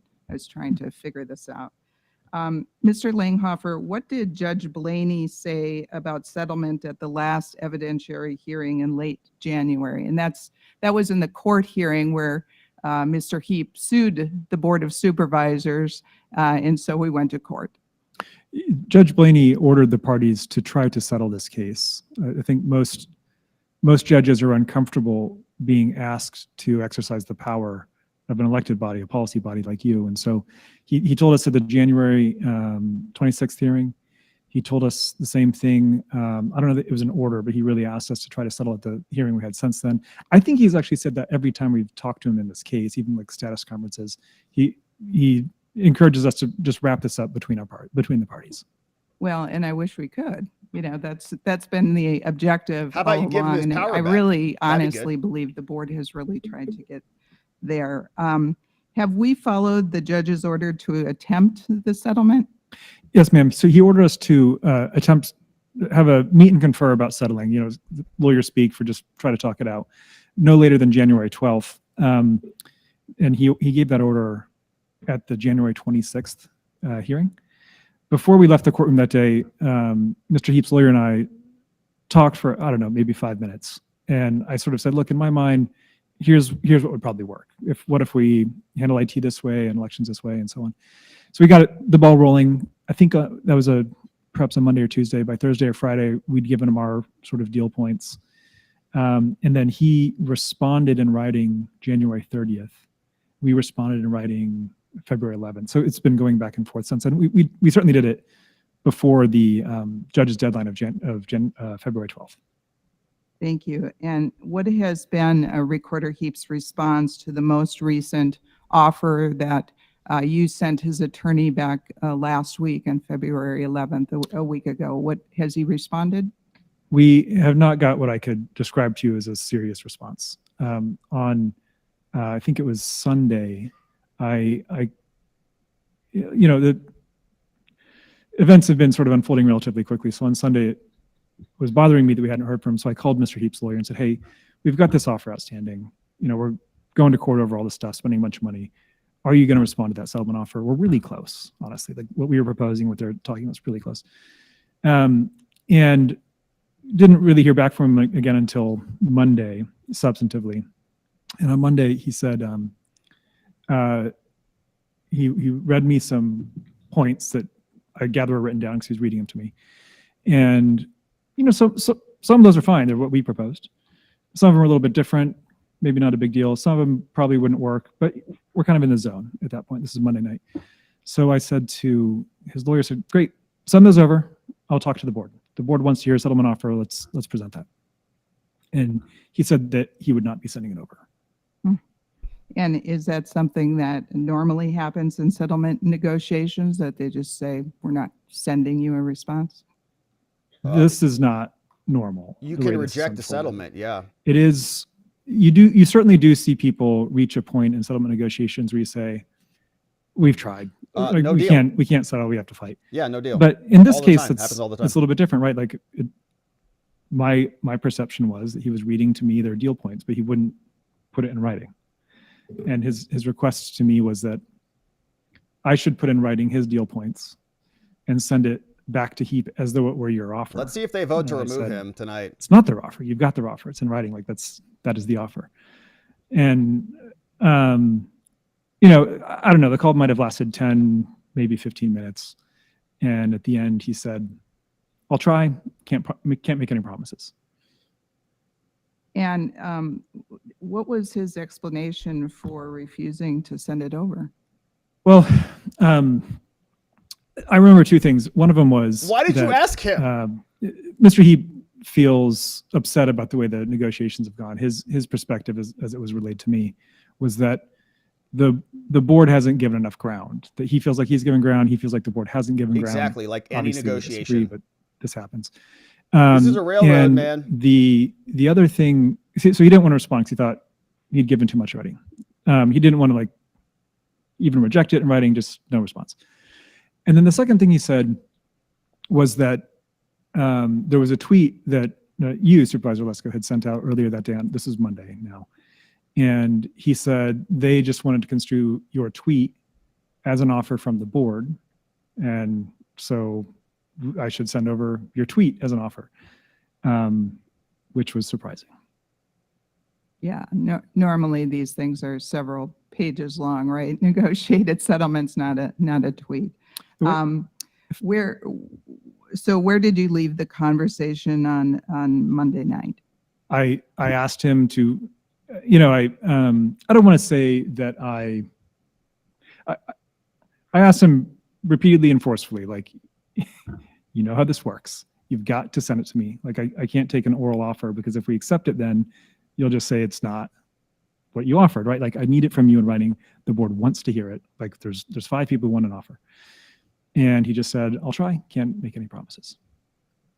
And have you heard back from Recorder Heap's attorney with any in any substantive matter since It's wild. So just yesterday evening, last night, we had maybe yesterday afternoon into the evening, we had an email exchange again. And I asked him again, please send the offer in writing. We want to present it. And he said that he wasn't going to be able to do that. And he said, if we needed something in writing, your tweet was their written counteroffer. I was familiar with the tweet the first time he mentioned it. And my recollection of the tweet is you were, it's Twitter, right? So it's 3 sentences or something. You were referencing our last counteroffer to them and sort of summarizing it. It wasn't approximating the level of detail that we've been through before in this. Right. I agree. And what is the status of the settlement negotiations then? Where are we at? I don't think it's too much to say the settlement negotiations are dead. Like we've tried. We're asking, like approaching the sort of outer bounds of dignity with like the desperation with which I'm asking him to send me something in writing. There's not going to be a settlement. That's the point. You can't shake it from the tree. And so even if you want an agreement, you can only do that if the other person talks to you. And yes, so we'll see you back I think in court. settlement has stalled out. Let's talk about, so that the people here and the people watching understand, let's talk about the substance of the last settlement offer that you communicated to Recorder Heap as attorney. At a high level, what were the terms that the Board of Supervisors offered to Mr. Heap? There's a lot there. There's a lot of detail, but just at a high level, as you're asking, there's two big points. One is about the IT system, and we would basically split it up. So he would take his half and you would take yours. And the other one is about in-person early voting. Basically, he would get to run it with some sort of safeguards to make sure it doesn't break the bank, that the county can afford to run it the way he's been asking for. Who runs what? And in your perception, those are his two biggest asks, correct? That's right. That's fundamentally what this case is about. There's a lot of other things, but those are the big pieces. Let's start with the IT system. Currently, there is one IT system that both the recorder and the Board of Supervisors use to administer elections. And Recorder Heap is unhappy. It's my understanding. He's unhappy that his office doesn't have a standalone system. Would the last settlement offer have solved that problem? Yes, ma'am. It would solve that problem. The idea that we proposed is, as you know, the board's already commissioned a report from some IT consultants on how would you dissect this really complicated system into two halves. You cannot do this in a weekend. It's very difficult and it will take time. And it's the sort of thing that you can't get wrong, where if you split it up and it doesn't work and you've got to run an election with a couple million people, it's a disaster, right? So you got to do it just right. So you got a consultant working on that. The settlement offer on IT was we would split it up. We're going to get this report in. Maybe it's just come in. It's imminent if it's not here. We're going to take the recommendations as consultants, split it up, give them their half, you keep your half. It's going to take a little bit of time to do that separation. So in the meantime, you would fund half of the IT staff, about 16 positions that are currently under your supervision, and just move them over to the recorder staff. So they've got half the team, you've got half the team. If anyone wants to make a change that affects the other side, it's got to go through a review process where both sides have to approve it, so we know no one's being no accidental programming errors that cause problems. And that's all you can do. You can't split it faster than you can split it. So we'll divide up the staff now and make sure this is handled as expeditiously as possible. The second major thing that Recorder Heap has been asking for is in-person early voting. And that's complicated. They don't like that. Because it involves real estate, meaning where, contracts with different sites. Yeah, it's so complicated. The machines that have to be there, and personnel that are trained. What did our last settlement offer there? What did it say? Well, yeah, so there's the first problem to solve when you're thinking about in-person early voting is the real estate. Where are these sites going to be? And what we would like to have is if there's a in-person early voting site near you, let's say it's the church on the corner near your house, it's open for the in-person early voting period, but then when election day comes, you can still go to the same site. So it's just nice and sort of continuous to have the same site. Once it opens, it doesn't close until 7 o'clock on election day. So since the board's running election day and Heap's running early voting, we would like to go on the same page with sites. If he's using it for early, you use it for election day. So we say, look, the last settlement offer said, we're going to give you the list of sites that we were planning to use. You can change that if you want. You can take some off, you can add some. The new sites you pick have to be acceptable, right? They've got to be, if you're in a wheelchair, you've got to be able to access it. If there's got to be some parking, power, internet, enough space for machines, just normal things. And then you've got to make sure they're not distributed in a way that's sort of burdening one political party or ethnic group. So here's our proposal, change it as you want, following these basic rules. bring it back and we'll approve it. The board will approve it, or review it and hopefully approve it, because you have authority over real estate. So they could pick the sites as long as the contracts are available and reasonably priced. You'd be approving it. So that's the site selection part of it. Another big part of early voting, though, is machines. So when you get your ballot, you got to check in. There's a machine that checks you in. There's tabulators on site and so on. These machines are astonishingly expensive. I mean, this is a really big county, not just in Arizona, but nationally. So if you had to buy all new machines for the early voting period, you got to cut something else that's significant. So we said, look, the board's going to let you use the machines we already have, but you've got to use those, and we got to make sure they're secure and so on. And the third big part of in-person early voting is the staff. So on election day, you need 4,000 workers to handle the polls in Maricopa County. And it would be best if the people who are working on election day had worked in the early voting period, so they kind of know what to do. Right? They've done it a few times. Election day runs smoother. You only get one election day. You get a lot of early voting days, but you get one election day. So you want your election day workers to have started early, gone through the early voting process, and got some experience.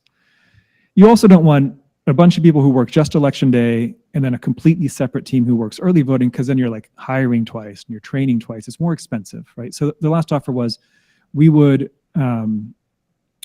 jointly hire these people for election day and early voting and work together to train them. I think that the last proposal said for training, since the board staff is the one that had historically done this training,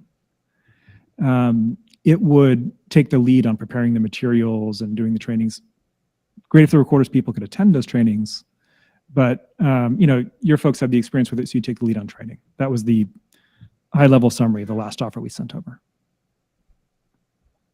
You've been talking a lot about all of the things that we put in our counter proposal to Mr. Heap. And how do you believe, you've been doing this a while, you've been dealing with election issues at the national level, local level, and how do you believe our settlement, our proposal, I should say, of a settlement compares to what Mr. Heap wants?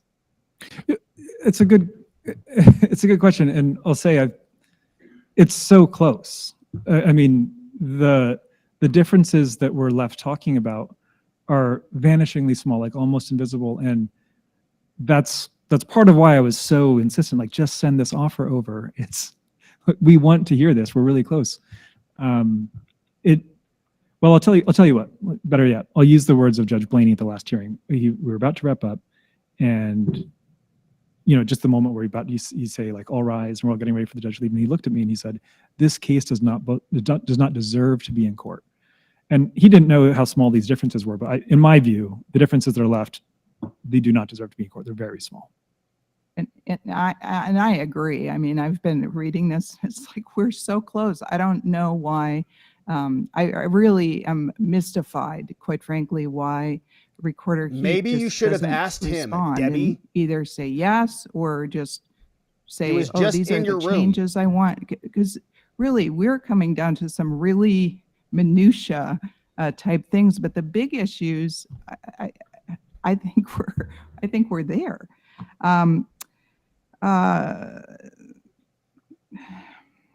I just want to confirm all of these terms that you've been describing.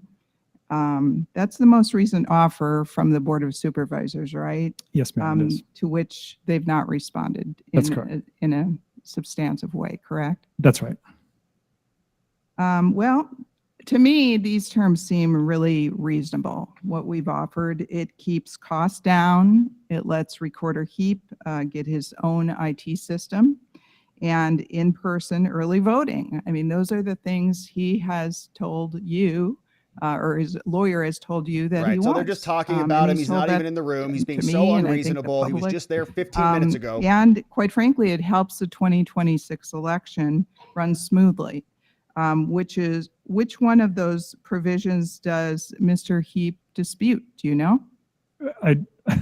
I do not know Wow, no one knows. because we haven't seen anything in writing. Yeah. And some of the terms we've discussed, it seems to me like we're on exactly the same page, and so I'm mystified.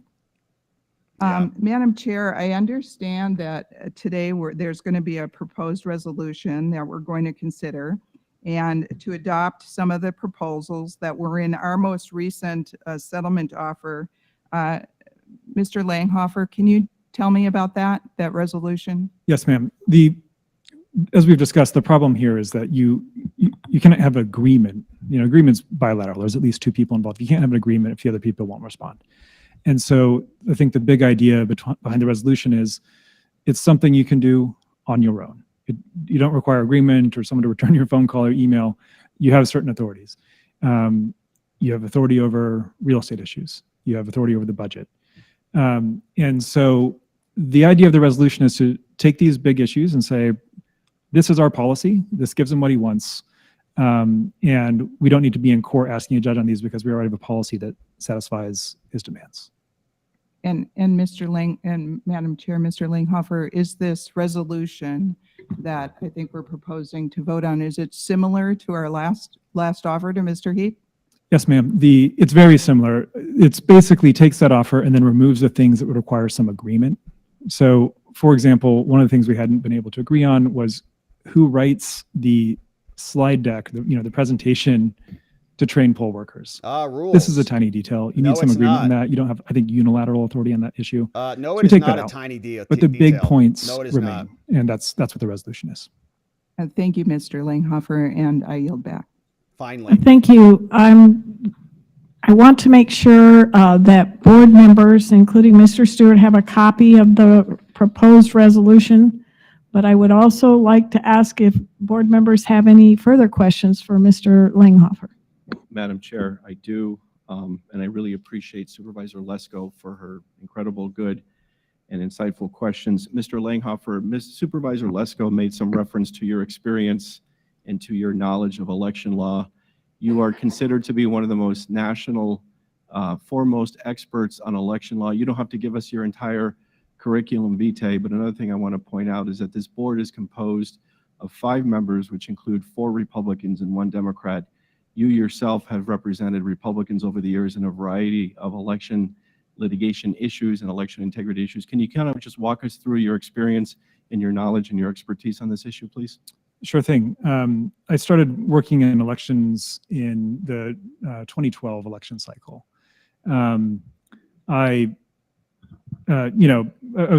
Before that, I was a federal prosecutor and decided I wanted to get into politics. So since 2012, I've worked on all the presidential campaigns that have come along, worked for congressional campaigns, federal senatorial campaigns, certainly a lot for legislature.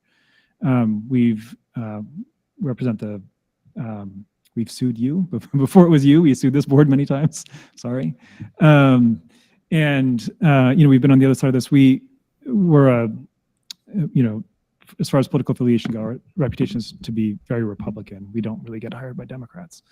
Been doing it for 14 years now, federal, state, local elections. Okay, thank you. When Mr. Heap was elected in November of 2024, I reached out to him and we met in December of 2024 for breakfast, met over about a couple of hours. And he told me things that he wanted to see changed, things that he thought should be different. I respected his opinion and I was planning on becoming chairman in January. And I said to him, I look forward to working with you on those issues because I knew that my incoming colleagues would feel the same way. And in January of 2025, I did become chairman of the board.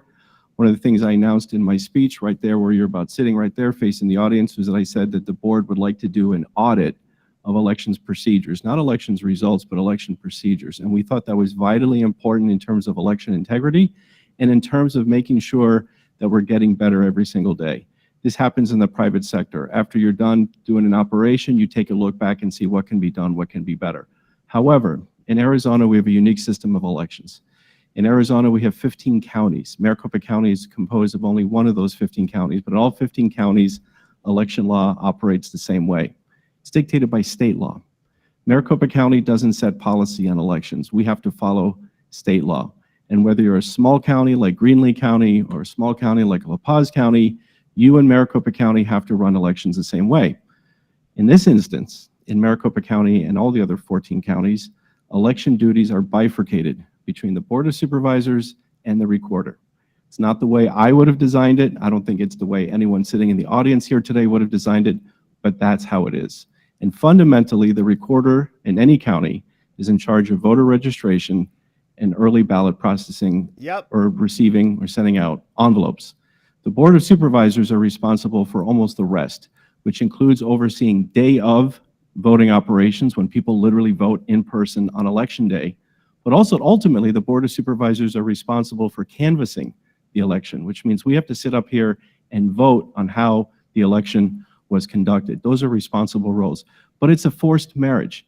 We have to respect the person that was elected to that office, and the person who's elected to the office of recorder has to respect the 5 members of the Board of Supervisors. Yeah, so don't divest him of his power. By February of 2025, Justin Heap released a statement threatening to sue the Board of Supervisors. However, this board and myself and Kate Brophy-McGee, who's sitting here to my right, we directly negotiated with Justin Heap intimately, close face-to-face in the same room. And it met ultimately on Friday, April 11th, upstairs. And that is where you're hearing that we basically had a deal done, a verbal deal done.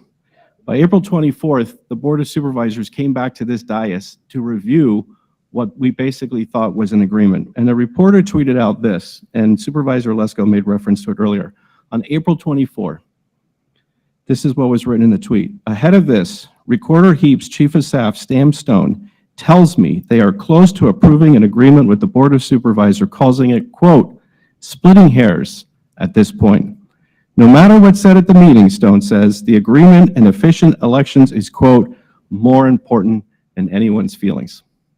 Unfortunately, after that day, we never heard again from Recorder Heap or his office until they filed a lawsuit several weeks later. Wow, are you offended Now, by that? that's not the only time they have filed in court. And I made a reference earlier to the audit of election processes that we tried to do. And in fact, if you're going to audit elections, you need to audit the recorder's office as well. And Recorder Heap gave us a verbal assent to participating in that audit, which I think was very important for the constituents of Maricopa County, but not only that, the state of Arizona, and frankly, around the country. Mr. Langhofer, did Mr. Heap file something in court to stop that audit?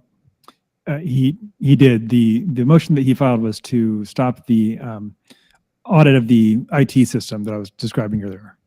And that's not the only 2 times he's filed in court to stop things. Do you know roughly ballpark, or maybe you know the exact number, how many times has Recorder Heap filed something in court, in the courts system here in Maricopa County? I think we're up to 5 emergency motions from Mr. Heap on this last year. Okay. 5 times. At least 5 times he has made separate filings in court in just basically a year in office. Maybe explains why he hasn't answered Kate Brophy-McGee's emails. Ooh, you mad, bro? You want to make a point? Yeah, it's not just 5 filings, it's 5 filings that he claims are emergencies. So you're saying, Judge, stop everything you're doing. This is the most important thing you have 5 times. Okay. Madam Chair, the 2 main issues include in-person early voting. I do believe that the board has bent over backwards to make good faith appeals and good faith offers to work with the recorder's So what are you going to do? office Remove him? on Just all do of it. these items, Just do it already. especially in-person early voting. But I want to address the IT separation because I feel that in all of my personal interactions with Mr. Heap, that has been the most important issue to him. We also recognize that it's important to him, but he's not the only county elected official in Maricopa County. We also have to work with an assessor, a treasurer, a county attorney, a sheriff, a state superintendent of schools. All of them have IT needs and all of them have IT responsibilities. However, if you take all of those elected officials that we must interact with, I think Mr. Heap has probably been 99% of the problems that we've had to deal with. The other ones have been very professional, they have been very cordial, and I think they've operated in good faith to interact with us on whether they have IT needs. Can you please delve and exactly explain how many positions we're offering for him in IT, which are probably more than what we originally proposed or felt comfortable with, but to show that we are in good faith trying to give him what he needs, please talk about the IT positions and why we are offering them to him. Thank you. So the IT positions that they had actually requested in their last counteroffer to us, this was back in January, They said they wanted half of the IT staff. So in late 2024, the IT staff that's sort of at dispute here was 32 people. So 16 people is what we're talking about. He would get those over on his side, under his roof. Okay, thank you, Madam Chair. Thank you. Are there any other questions? Please no. Please no. Vice Chair Lesko, you said you had a follow-up. Thank you, Madam Chair. What Mr. Galvin said made me think of something. It's my understanding that in the back and forth between negotiations that you had with Mr. Heap's lawyer, that they did agree to split up the IT. Is that accurate? That's right. I mean, Right. As far as I remember, I don't have the counters in front of me, but their last proposal to us was we would split it up and they would take half the staff. This is that. So. Right. And Madam Chair, this isn't a question. It's just like, we are so close. I don't even know what we're arguing about. Well, really, you should have folks. asked him. This did not have to come to this. I really believe the ball is in Recorder Heap's court. I mean, he has what we're offering. It sounds like I feel like we gave him what he wanted. I know. And You should just go so cry about it. he just some needs more. to respond. Yeah. And say, okay, I don't like this word or whatever, and so Could have asked him that, all of those questions. change that or whatever, or say yes. And this whole thing is done. This whole thing is done. It's been very frustrating to me, and I hope, I actually call on Recorder Heap to please come back to the negotiating table, respond to our very reasonable proposal, and let's finish this all. It's causing a lot of fury, a lot of misinformation, and I'm just so frustrated. I just want it done. Wow. So thank you. What? Yeah. Wow. Thank you. Dear diary. Dear Mr. diary. Stewart or Mr. Gallardo? Mr. Madam Stewart, Chair. please. Madam Chair, thank you very much. I've got a handful of questions and a comment. I think my first question is there's been reference to a resolution. I received a resolution by email today at 6 p.m. on the dot. I think this meeting started at 6:10. I haven't an opportunity to review that in detail. Can you go over that, or is that something we're going to be taking action on in this particular meeting? Thank you, Mr. Stewart. If a motion goes on the floor to approve the resolution, it will be read by the clerk. Okay. Mr. Linghoffer, at that point. If I may, it's my understanding that the motion in almost exactly its current form went out to the chiefs of staff yesterday afternoon around 3 o'clock. Thank you. So it has been communicated to you, Mr. Stewart? Stewart is on team. Ma'am, Heap. I've received it today from the clerk at 6 p.m. So I'll circle up with my staff to find out when we did get a copy of that. So I may, when that motion comes, I may ask for a courtesy to have that tabled so I can have some time to review it, if that would be appropriate. But I understand, if we have a majority that want to move forward, I'm sure, listen, Corey has done tremendous work in negotiating. He's gotten us farther than we did in 12 months in the last 6 weeks to getting to a resolution to this issue. And it just needs to be put to bed like it should have been done a year ago. I appreciate the other supervisors' comments about what has hung this up. And it takes two to tango in situations like this. And I understand that we've been working diligently, but I also know that the recorder's office has been as well. And like I own many businesses, or I own a couple businesses, and I know that when we're doing contracts, sometimes at the last minute, you need to cross a T or dot an I, and it makes you take pause for a second to make sure you're doing the right thing. So I have empathy for the recorder's position. I have empathy for our position in that thing. But at the end of the day, the voter wants this to be over with so that we can move forward in 2026 and have a great election. I think at the end of the day,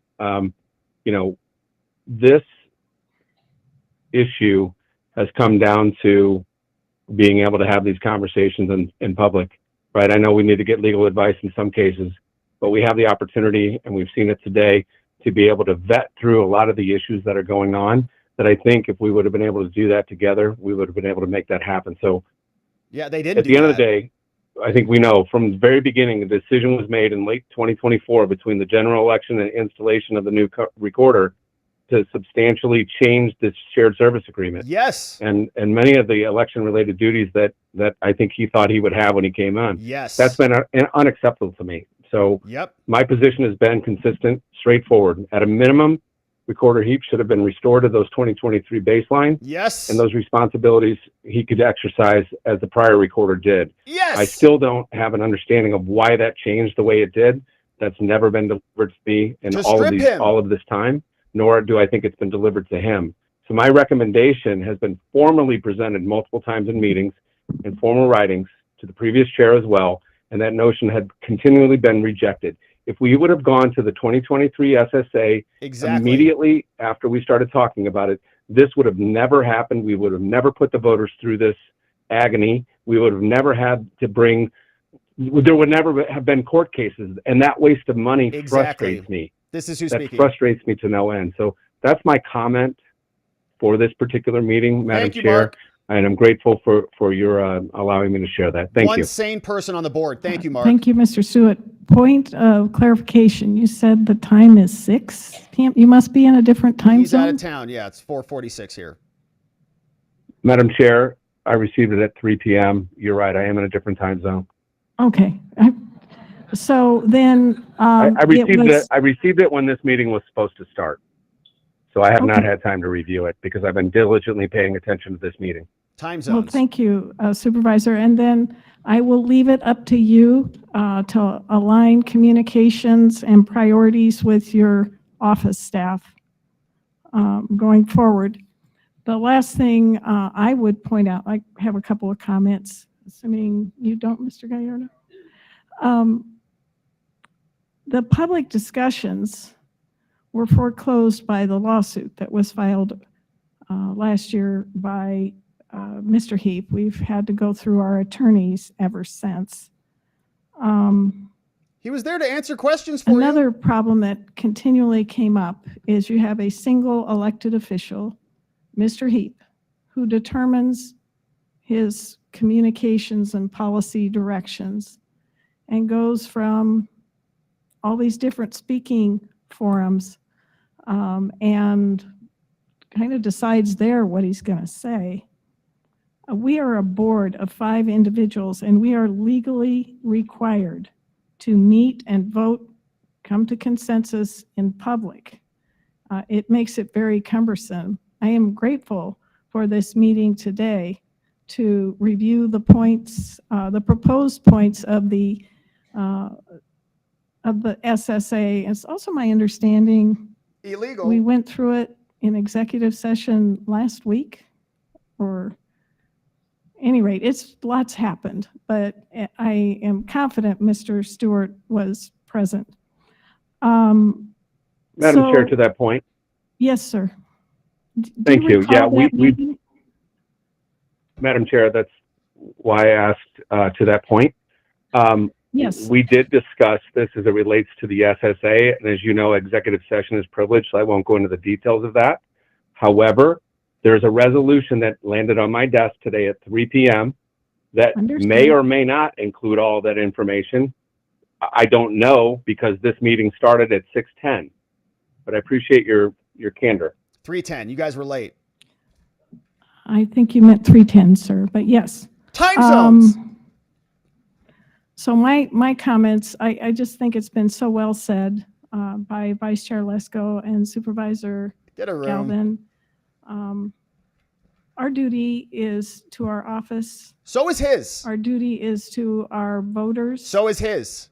To our constituents. So is his. And I learned from 10 years on a school board, I always talk about that, 10 years in the legislature, it's not about people, it's not about personalities. It's about not power. about You guys whether are or not screaming you about it. like someone. And honestly, it's not about whether you trust someone. We are obligated as elected officials to move forward with and work with the individuals that the voters have said, we want this person to be in this office.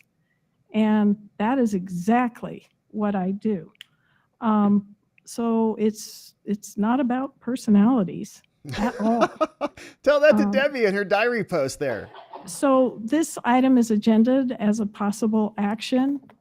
I am hearing consensus, but it would like a motion put on the floor related to the resolution. What is it? If it is seconded, I will ask Madam Clerk to read it. Uh-oh, here we go. All right, I've been waiting for this. Madam Chair, I move that we approve the resolution that basically sums up what our counter proposal is.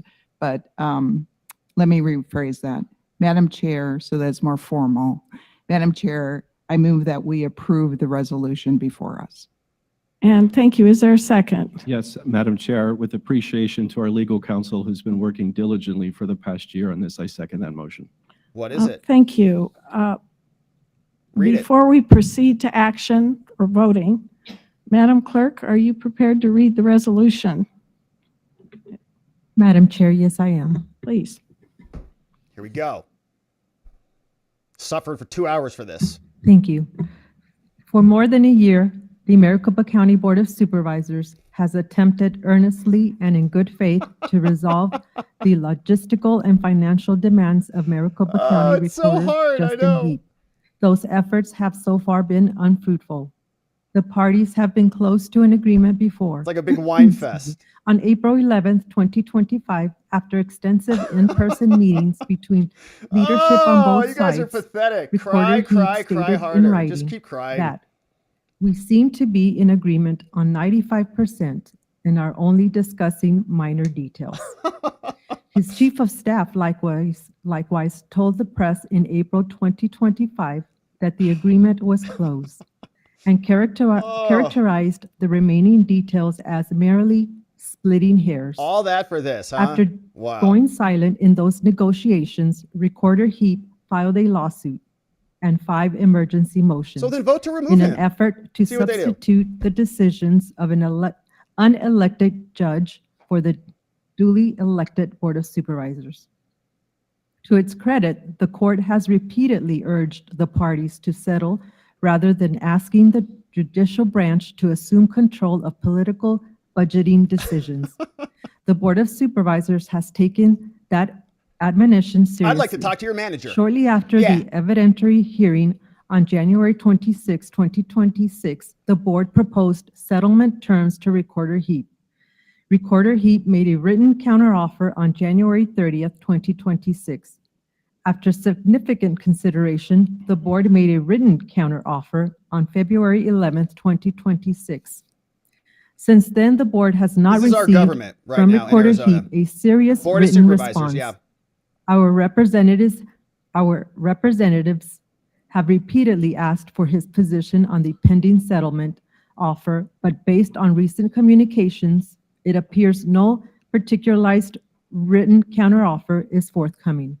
In the absence of a detailed negotiated agreement with Recorder Heap, the Maricopa County Board of Supervisors wishes to declare its policy on the issues raised by Recorder Heap in a manner that respects the statutory rights of all parties, ensures smooth operations of elections in Maricopa County, and puts to rest most issues currently in litigation.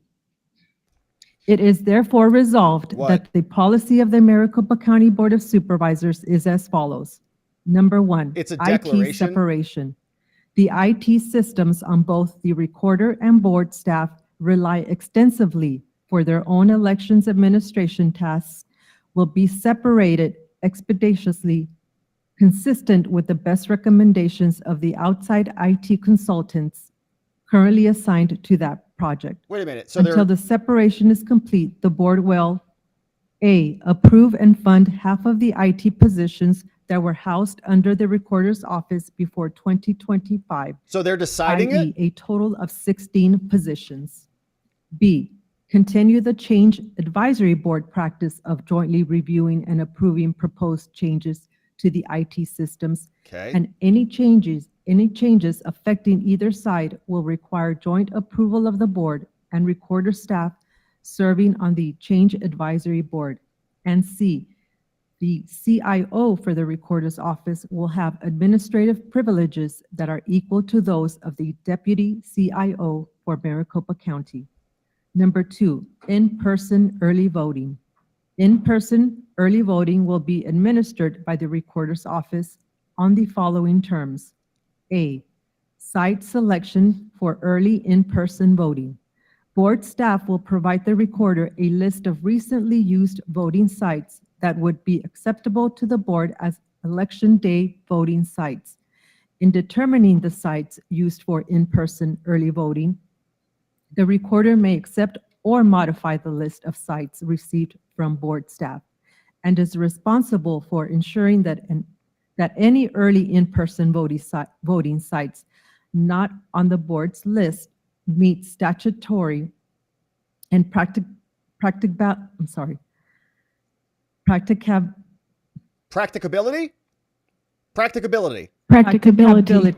requirements. I'm sorry about that. E.g., ADA accessibility and are geographically distributed in a lawful manner, e.g., not disfavoring a given political party or racial group. The board will authorize real estate contracts and So appropriations. is this their policy? Like they're sufficient to declaring what fund they want? such Or is this number like of the this is what we're doing, this is a proposed settlement? sites as the board determines is consistent with prudent management of the county's financial resources and the board's statutory oversight of county interests in real property. See Arizona Revised Statutes Sections 11-201A6 and 11-25154. B, equipment, staffing, and training. The board will furnish to the Recorder's Office adequate resources to operate in-person early voting, including equipment and staff. To avoid the prohibitive cost of new equipment, and because there are significant financial and logistical efficiencies in sharing the same temporary election staff for in-person early voting, emergency voting, and election day voting, the equipment and temporary election staff used by the recording during in-person early voting must be coordinated with board staff overseeing election day voting. B1, recruiters selected jointly by the Recorder and board staff shall be responsible for hiring temporary election staff in a manner consistent with general county Why would he policies. agree to any of this? B2, temporary election staff for early in-person voting will be jointly trained by the Recorder and board staff. B3, the board staff experienced in equipment maintenance and troubleshooting will provide technical support for the Recorder's in-person early voting functions. B4, the behavior, coaching, and termination of all election staff must be consistent with general county policies. C, command center access.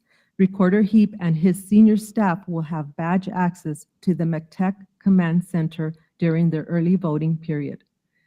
Number 3, additional budget requests. To the extent Recorder Heap believes that the discharge of his statutory duties requires additional resources, he remains free to submit supplementary budget requests to the board by following standard county procedures.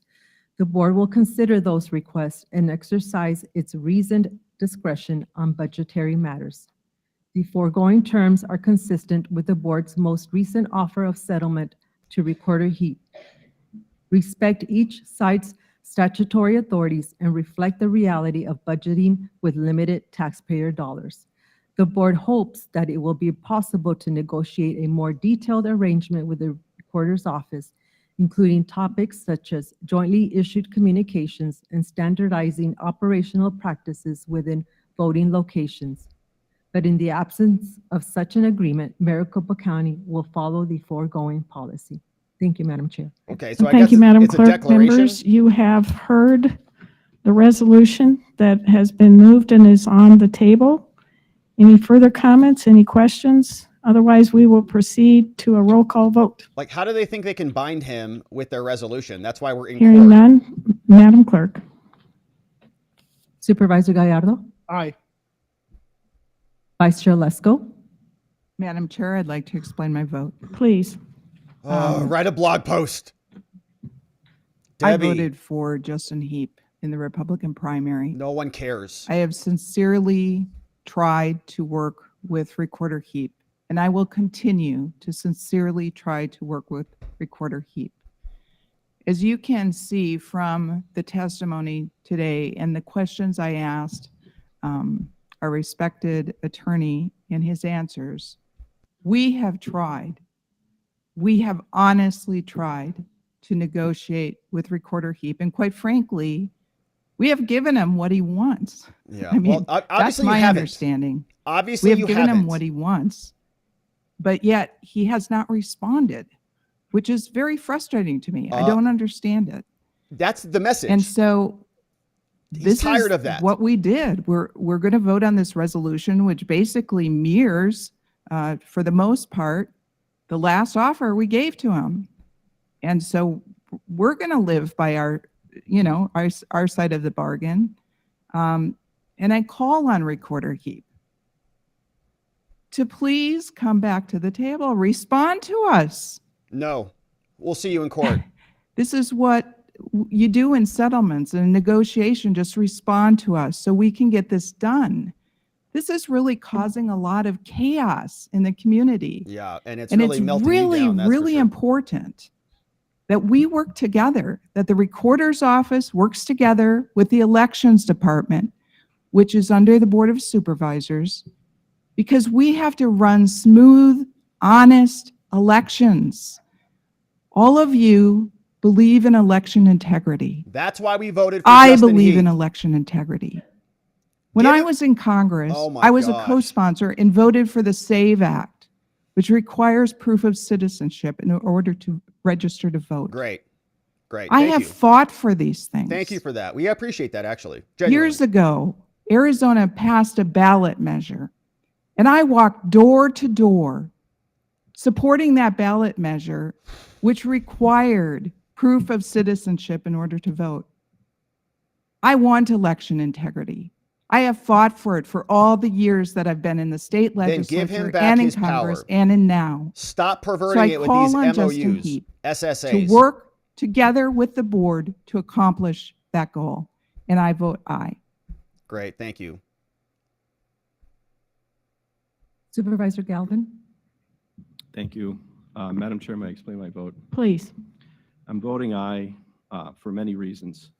First of all, I share the same passion and appreciation for election integrity as my colleagues, especially Supervisor Lesko mentioned. Yeah, And you're as all I said big earlier, election integrity election people. duties in Arizona are bifurcated between a recorder and the Board of Supervisors. That's true. One other thing that the Board of Supervisors must do is what is called the power of the purse. They have to set the budget. They have to set the budget for all of the departments and agencies in Maricopa County. The Valley of the Sun, we're the fourth largest region in the country. 4.6 million people live here. Yeah, it's big. We're a very important voting jurisdiction. We are a swing county and a swing state in the United States of America. Yeah, why is So that? every 2 years, the eyes of the nation and the eyes of the world are upon us.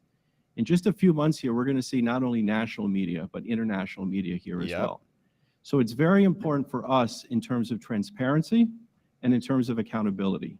You should hold the Board of Supervisors accountable. We do. But you should also hold the recorder accountable. We do. And I can tell you, after directly negotiating with Recorder Justin Heap last April and leaving that meeting with a handshake agreement, that I felt that we had done it. We had done a new agreement because frankly, every time there's a new recorder and a new board, you essentially start from scratch when you do what is called an SSA. No, a you Shared didn't. Services Agreement, which is to fill in the gray areas and the ambiguities of state law.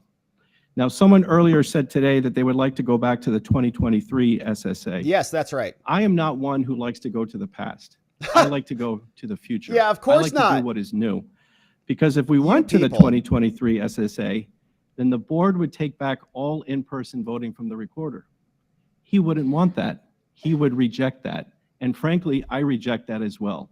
And so in this resolution, there is quite substantial language here, and you'd heard it read it out loud, but I really hope everyone here in this audience and everyone watching online and anyone watching any day from now we're reads watching. this part about that Board of Supervisors offering in-person early voting, and it's clearly spelled out with logistics on why to do that. So I categorically reject going back to a 2023 SSA, and I categorically reject any opinions that are made when someone is consistent in their inconsistency. Go back to We have to 2021. be consistent. And for the past year, we have tried very hard to get the recorder to pay attention.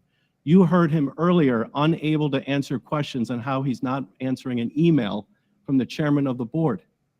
You heard him earlier refuse to defend and to elaborate on testimony provided in a courtroom by his chief of staff. He did elaborate. And you have heard from our attorney He explained that he it. has not responded to offers of a settlement on a lawsuit that he filed with your tax dollars. That's your answer. He has also spent No your settlement. tax dollars on 5 emergency filings in the last 15 months.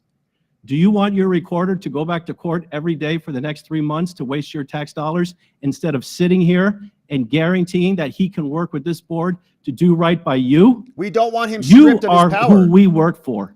We don't want I Stephen don't work Richards' for Recorder SSA. Heap or anyone else. We work for the voters. And so So what does you've he. seen here is an offer on the table. And I'd like anyone here who's paying attention to this issue, who cares about this issue, We are. and wants to see this issue resolved, to ask Justin Heap, where is his counter offer? I vote aye. Thank you. All right. So we want to hear from the other gentleman. Supervisor Stewart. Stewart. Thank you, Madam Chair. I'd like to explain my vote. I appreciate the passion which everyone is dealing with this, and I want to commend, everybody for their comments and be clear that the 2023 SSA was a starting point for the negotiations with the recorder. I was very clear about that a few times now. So at the end of the day, we've got a resolution. I trust that Corey has the background and the understanding of this situation tremendously. MAGA I think hats he walking also out. understands that my position on a handful of things as it relates to the SSA and as it relates to us getting this put to bed and moving forward. That is very important. I'm very confident that the recorder's office wants to do the same so that we can get moved forward. I am going to support this resolution simply because this needs to end. And if this gets us one step closer to that, well, one question I do have for Mr. Liddy or somebody else in the audience that can answer this, what does this resolution mean when it is voted in affirmative by the board? And I know it's already got a majority, but what does that mean as it relates to the negotiations? Can anybody answer that? So if Justin doesn't agree with this, are we back to square one? Does it have any teeth at all? Is it just like a then? post? Do we have to come back and do a new resolution? Do we have to renegotiate, start from scratch? What happens? Is there any wiggle room within this resolution moving forward? What is it? Is it a declaration? Is it binding? It's not a court of Mr. law. Reinhoff. Do they have jurisdiction over him to bind him to this? Resolution is something the board can act on unilaterally. You do not require, it does not require the approval or even review of other officers. And that's why it omits details that were in your most recent counteroffer, like I was saying, who's going to write the slideshow, train the poll workers. That requires some agreement. So if it requires agreement, it's not in the resolution. This you can do alone. Thank you, Mr. Langhoffer. Yeah. So in your professional opinion, this moves us forward, moves us down the field a little bit farther to get to a resolution. Yes, sir. Thank you. I'll be voting aye. We'll see what Justin says. Why would he accept it? Why doesn't he just go to court and say, you're stripping me of my statutory power? Thank you. Those who stayed, thank you very much. We stayed. Elections are incredibly complicated. Not really. And the planning takes months and even years. It involves a human factor. A lot can go wrong very, very quickly. Yeah, we've been doing them for a couple hundred years. Not a big deal. And I'm very grateful. We now appear to have the information we have been requesting for quite some time.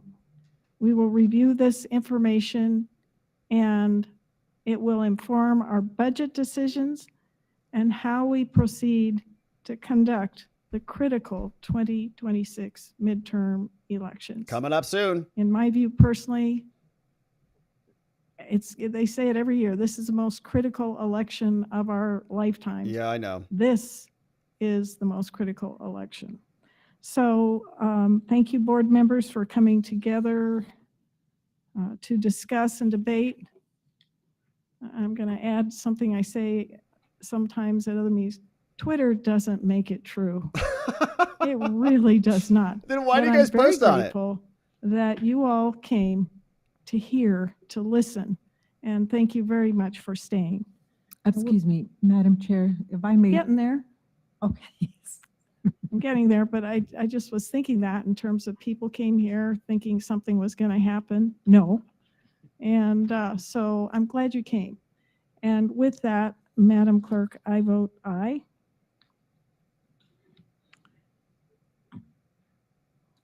Thank So you, Madam unanimous. Chair. With that, we have a vote of 5-0 to approve the resolution.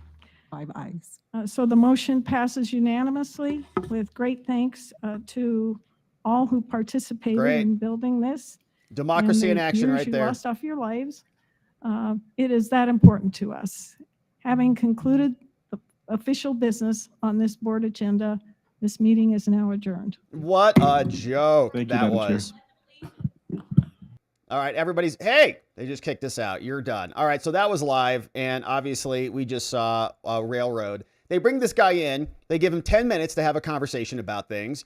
Then they talk badly about him behind his back. They could have asked him all of those questions. Hey, what's your concern about this? Hey, we want to work with you. Like, we're here in good faith. Have a conversation with us. Let's figure this out. Debbie Lesko is so confused about exactly what's going on. She can't understand what's happening here or there and has to go on little tirades about it. Just ask him. He was there. You kicked him out.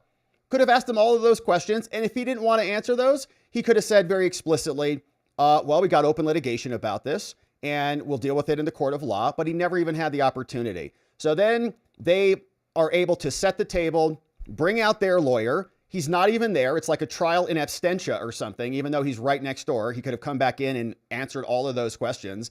And then they just unilaterally, on their own, decide this is how it's going to be. We've got pending litigation, of course, and I don't know why he would accept any of this. He'd just say it's a non-binding. I've got statutory duties myself. I've got constituents myself, and I don't agree with your interpretation of the demands of the SSAs. But that's what's going on in Arizona. So, and again, it comes down to the details. These things really matter. We saw Jocelyn Benson in Michigan, the Secretary of State there. She was changing the rules. She was changing the spreadsheets. She was changing the poll workers' instructions so that they didn't have to do certain things. And all of that undermines election integrity. So that guy's got power. This board apparently unilaterally just stripped it from him. And we'll see what he says in response. I have it open on his X account. He hasn't said anything. Obviously, we do want elections to function. And if you can't have a functional election, that's a pretty big problem. But you also can't go against the will of the voters. And there were 1 million people plus that voted for this dude. And Turning Point said nearly 1 million voted for Justin Heap to secure our elections. And if they vote to remove him, which they didn't vote to remove him today, but they kind of stripped him of certain powers, and his voice, because they were frustrated that he wasn't cooperating with them, is now being stripped, and some of his powers are being taken away. So how that ultimately translates into the election remains to be seen, but we have this battle brewing, and these are the things that ultimately matter. They change outcomes of elections, and it just happened right now. So we'll process it. We'll see what Justin Heap has to say about this. Sounds like they did not remove him. They just said, we're just going to do things our way, and there's nothing you can do about it, which is very concerning because he is the county recorder. He's got his own powers by statute and certain things that he's allowed to do. So the battle continues in Arizona, in Maricopa County. A lot of them seemingly very frustrated. Many of them claim to be Republicans and say they care about election integrity, but the voters just brought that guy in, and now apparently it's whatever his position is not good enough for them. So Maricopa County, Arizona, huge, huge county. And Arizona, of course, is now a swing state that is electing blue Democrats all over the place in the Senate and in our governorship. But we're going to keep our eye on this one. We'll see what Justin Heap says in response. We'll see how this ultimately might impact the election, like the consequences of some of these changes, early voting, and some of the signature stuff and what the final resolution ultimately translates to, and what Justin decides to say in response. So thanks for joining us as we keep our eye on this one and all the election litigation around the country. All right. That was a lot. That was a doozy right there. I wasn't sure what we were going to be expecting on that, but yeah, that was a lot. But we're not done yet. We got more election stuff to talk about. Short segment on the Fannie stuff. And let's get right into it because, yeah, this was a pretty good day in Georgia as we're confirming that there's also a lot of problems over there as well. And so getting this queued up, making sure I got my tabs all situated and open, and then we'll talk some Fannie updates and election fraud in Georgia. Lots of election updates today. And then, of course, tomorrow we'll be back with everything else that is happening out there. But let's start right now and get into it. Georgia now admitting that non-citizens, aka illegal aliens, were found on the voter rolls. They were summoned to jury duty, and some of them voted. We got a couple of clips here today. The state election board was in session. We're very familiar with these people. And today they were receiving a bunch of complaints and processing them. So complaints are filed, then they ask for the complainant to come and explain what's going on, or they ask for the respondents, the people who are the ones who were responsible for the problem, to come in and explain themselves. And that's exactly what happened right here. Now free. This is what we know. Let's back up and start this at the right moment. So here's what Heather Mullins shared with us. She said, the Georgia State Election Board is hearing testimony about it today. She's covering all this for Real Lindell TV. Shout out to their crew. Imagine if a non-citizen didn't admit to being a non-citizen. They catch these non-citizens because they check a box. I'm a non-citizen. They still make it onto the voter rolls, and in some cases, they still make it onto jury duty. What if they sat on a jury? You've got non-citizens convicting American citizens. It is happening. So this is very disturbing. We're learning this is happening in Georgia. Here's what happened. Right. To share with this audience, there's also a federal program called SAFE, I believe it is, that will run the entire database for the state of Georgia, or certainly for Fulton County or any county, DeKalb County, to look for non-citizens. And it is free. It is free now. It used to require some payment. It is now free. I do not understand why every county or the entire state is not running this database to check for non-citizens, rather than us just putting out press releases that we have no non-citizen on our voter rolls. That's not true. We're looking at 7 cases or 9 cases right now of non-citizens on the voter rolls. And these are just 2 counties of 159 counties in this state. We could do better than this.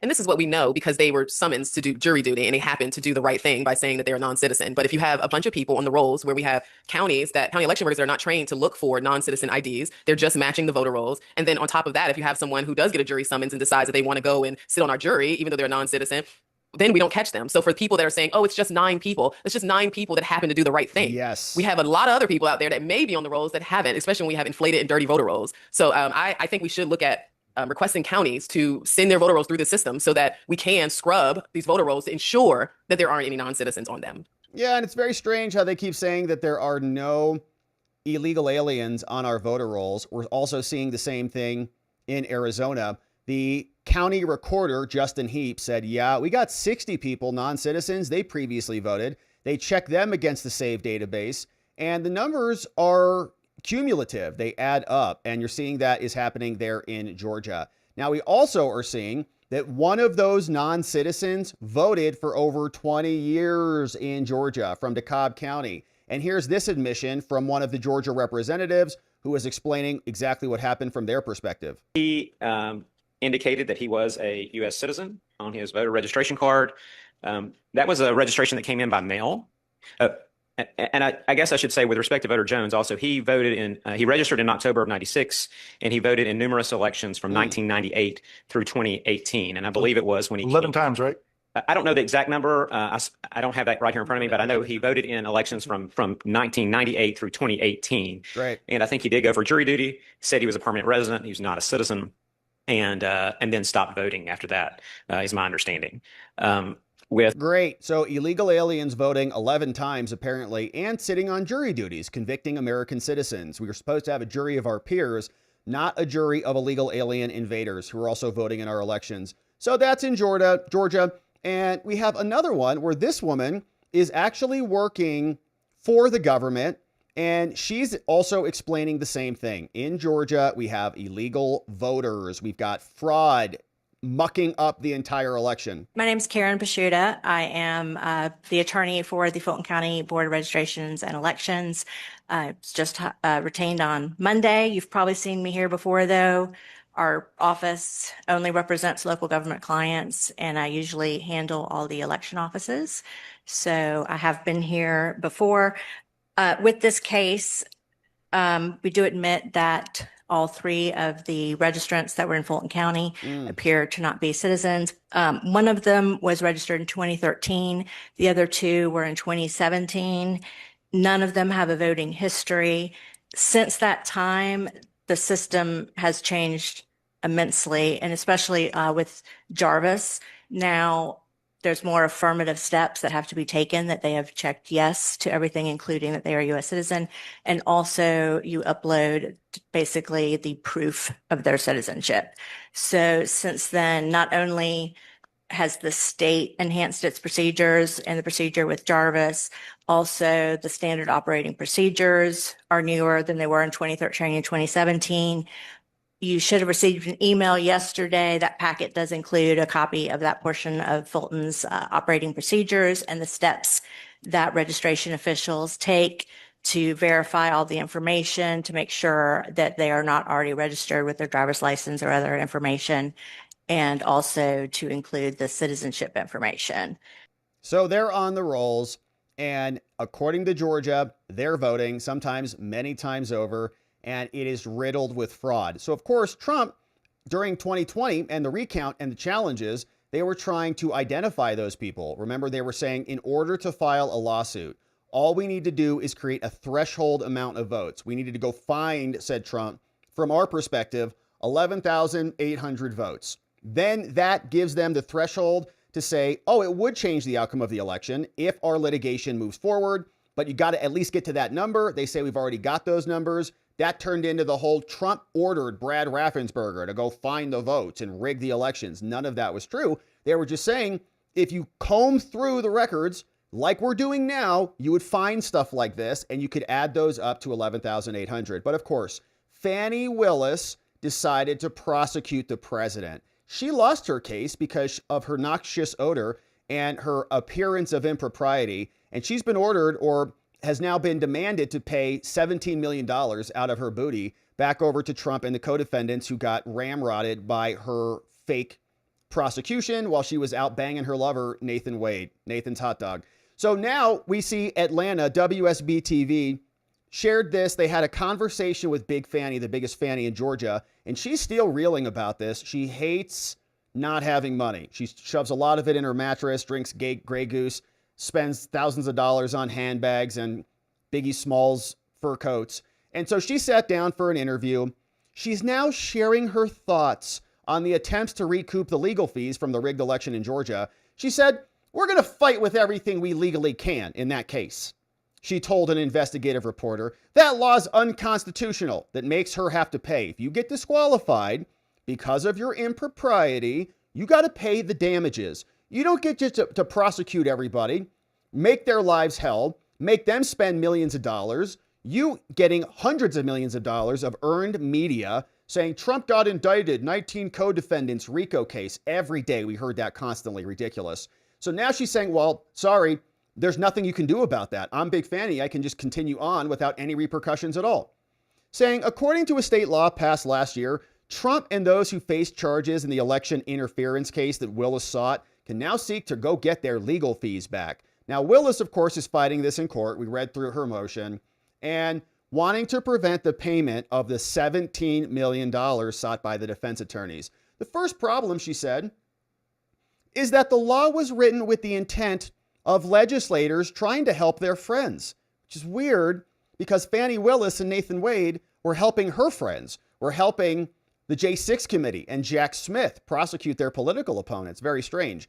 And of course, this just makes logical sense. It's not about helping Trump or the co-defendants. You should have repercussions. If your government abuses you, if they weaponize their office, steal Georgia taxpayer dollars to pay her lover so that they can go on cruises, then he gets paid a bunch of money and then spends the money on Fanny to go to Napa Valley, then there should be repercussions for that. And that was just a contemplated decision of the Georgia legislature. They're the ones who decided to do that. And she says, wanting to help their friends or anybody who's been abused by Fannies. So whenever you do something for a wrong purpose, it's going to work out wrongly, she says, which is just a very Fanny thing to say.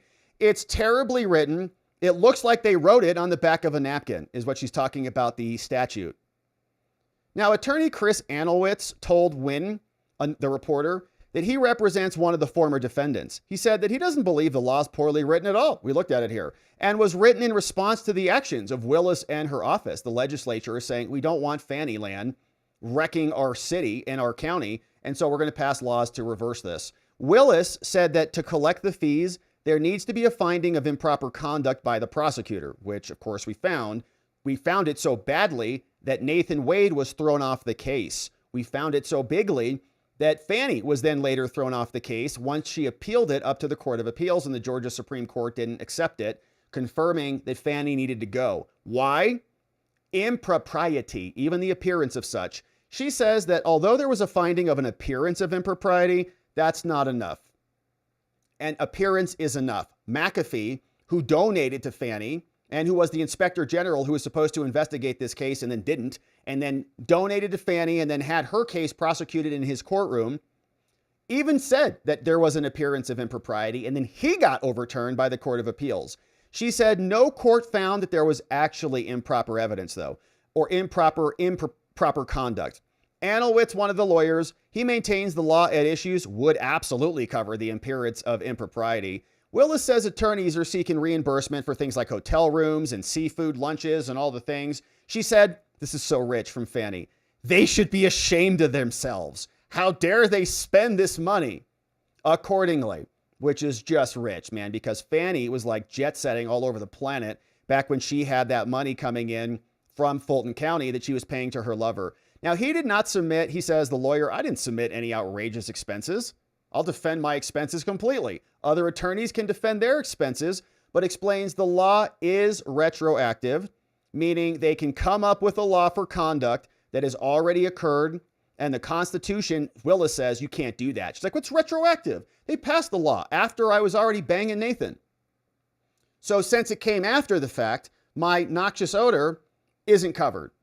Anelwitz, though, says, no. Those are for individuals, not the government. This is not how that works. You're accountable for this, and you better pay out of that Fanny. And so we got this report over here from WSB TV walking us through what the latest is in Fannyland. County DA Fani Willis is asking a judge to throw out Donald Trump and the other election interference defendants' request for an estimated $17 million in legal fees.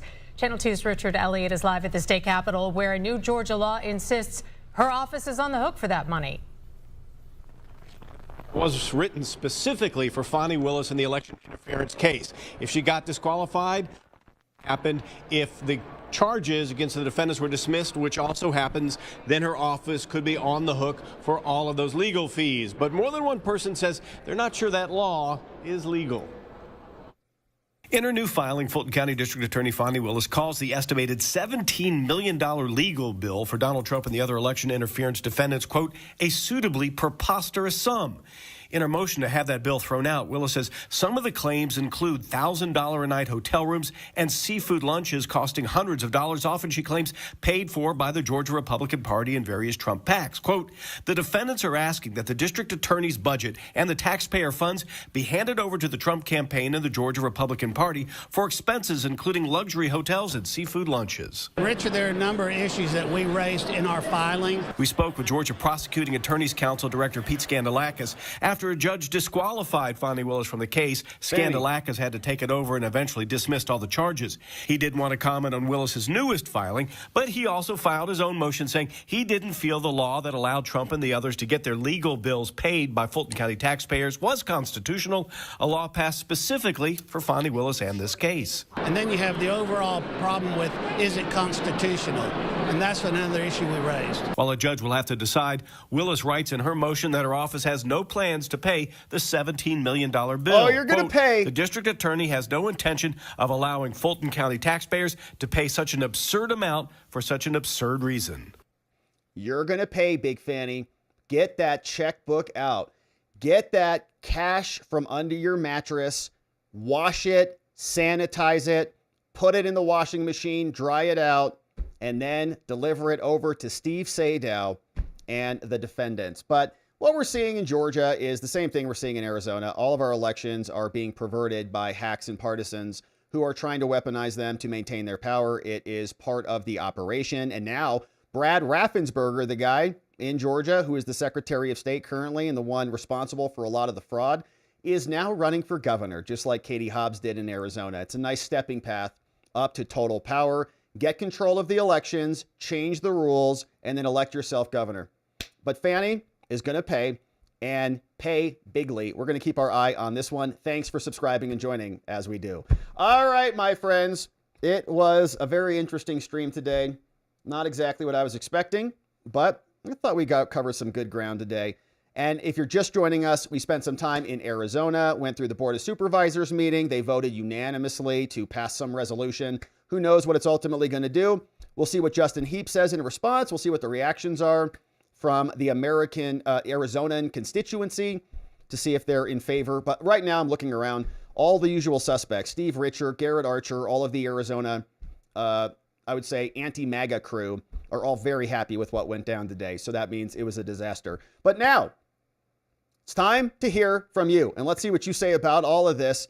It is Hump Day, my friends. What a lovely day indeed. Happy Wednesday. All downhill from here. Grateful to see you here. Thank you for the donos and supporting our work.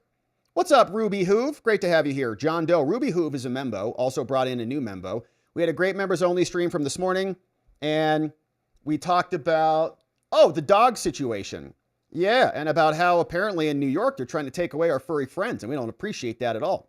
We also talked about a very big meeting that took place at the White House, or at the Capitol Hill Club, rather, that involved Susie Wiles, Scott Bessent, basically everybody. They're gearing up for the midterm. So we got some good stuff cooking on our member stream, and we'd love to see you. Ruby, you're already there. John Doe, you're also there. Ruby, another one. Ruby's bringing in. Ruby, look at you. Hey, Ruby just became a member. Thank you, Ruby.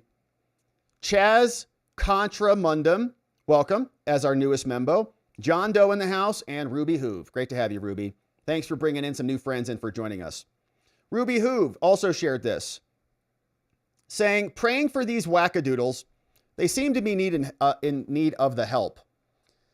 They were very upset today, and it was really weird to listen to them rant and rave about how they don't know anything about what's going on, while Justin Heap literally left the room like 5 minutes ago. I don't understand, says Debbie. I don't get it. Did you ask him? He's like right around the corner. Did you ask him about it?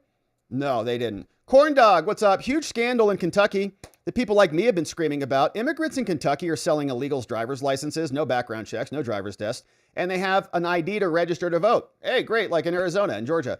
And a judge found that Bashar broke Kentucky law by not turning over documents for the investigation and covering it up. This is a big effing deal, and Republicans are mum. Man, we love big effing deals. That's awesome. And we love covering these things too. All this fraud stuff is very good. 5 people indicted for Kentucky driver's license fraud scheme. Wow.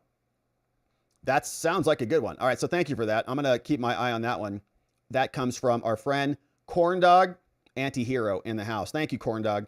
Maybe we'll hit that in the morning. Yeah, immigrants selling illegal driver's licenses in Kentucky. All of a sudden, Bashir wants ICE out of Kentucky. It's pretty weird how that works. Yeah.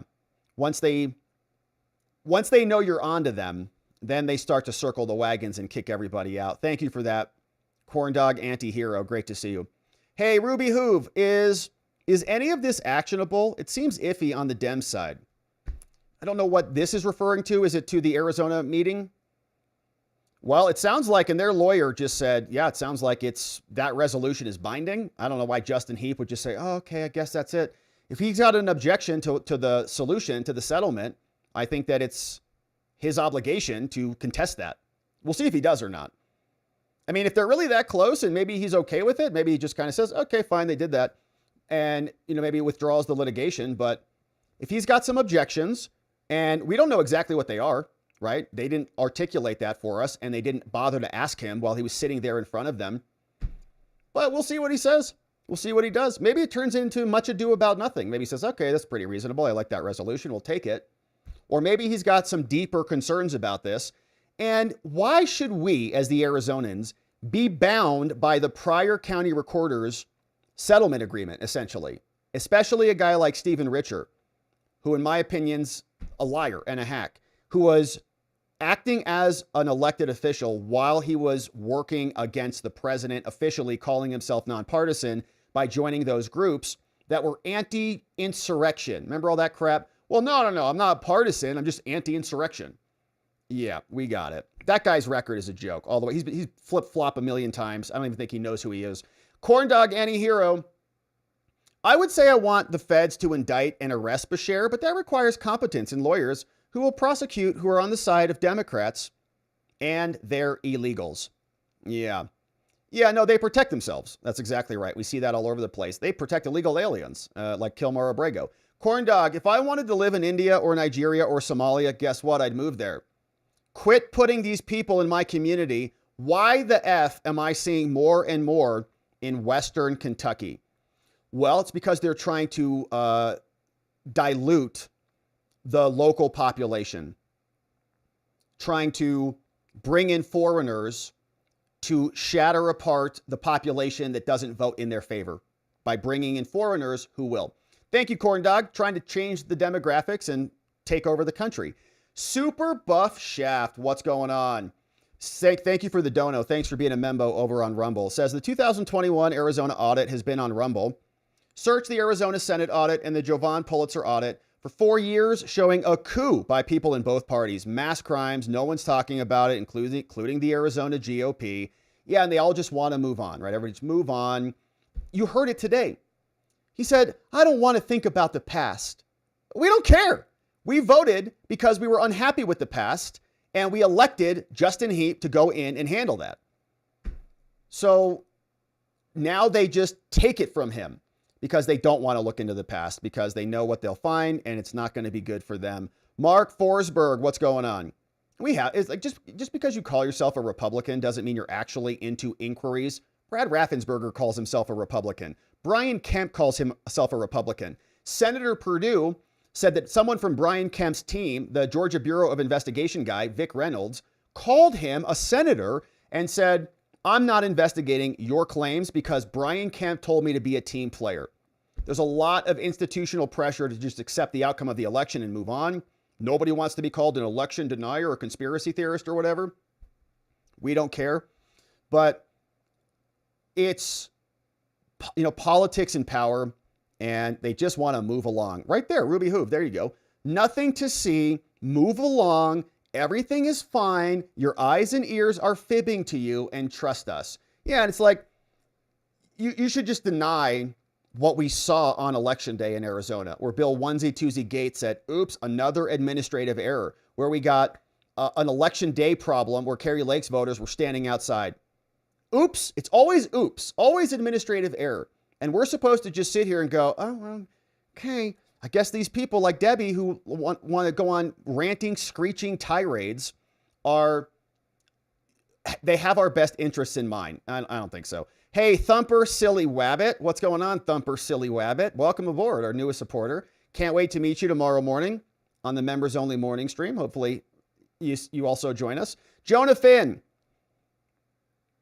Let us see the white of their eyes, of Debbie's eye. Well, I think she was. We had very pixelated a feed today, and she was pretty ranty. And I can't believe it's going on. I don't understand it. All right, Debbie, just chill out. All right, see you later. Hey, Jason on Blast. What's up, Jason? 9 months as a membo. Happy new baby to us. 9 months on YouTube. 2 years on locals. Man, it's great to see you. Thank you, Jason. You've been around for a long time, man. I know that. So you moved over to YouTube. Great to see you over there. Thanks for joining up, Jason, and supporting our work for all that time. 2 years and a baby. Awesome to see you.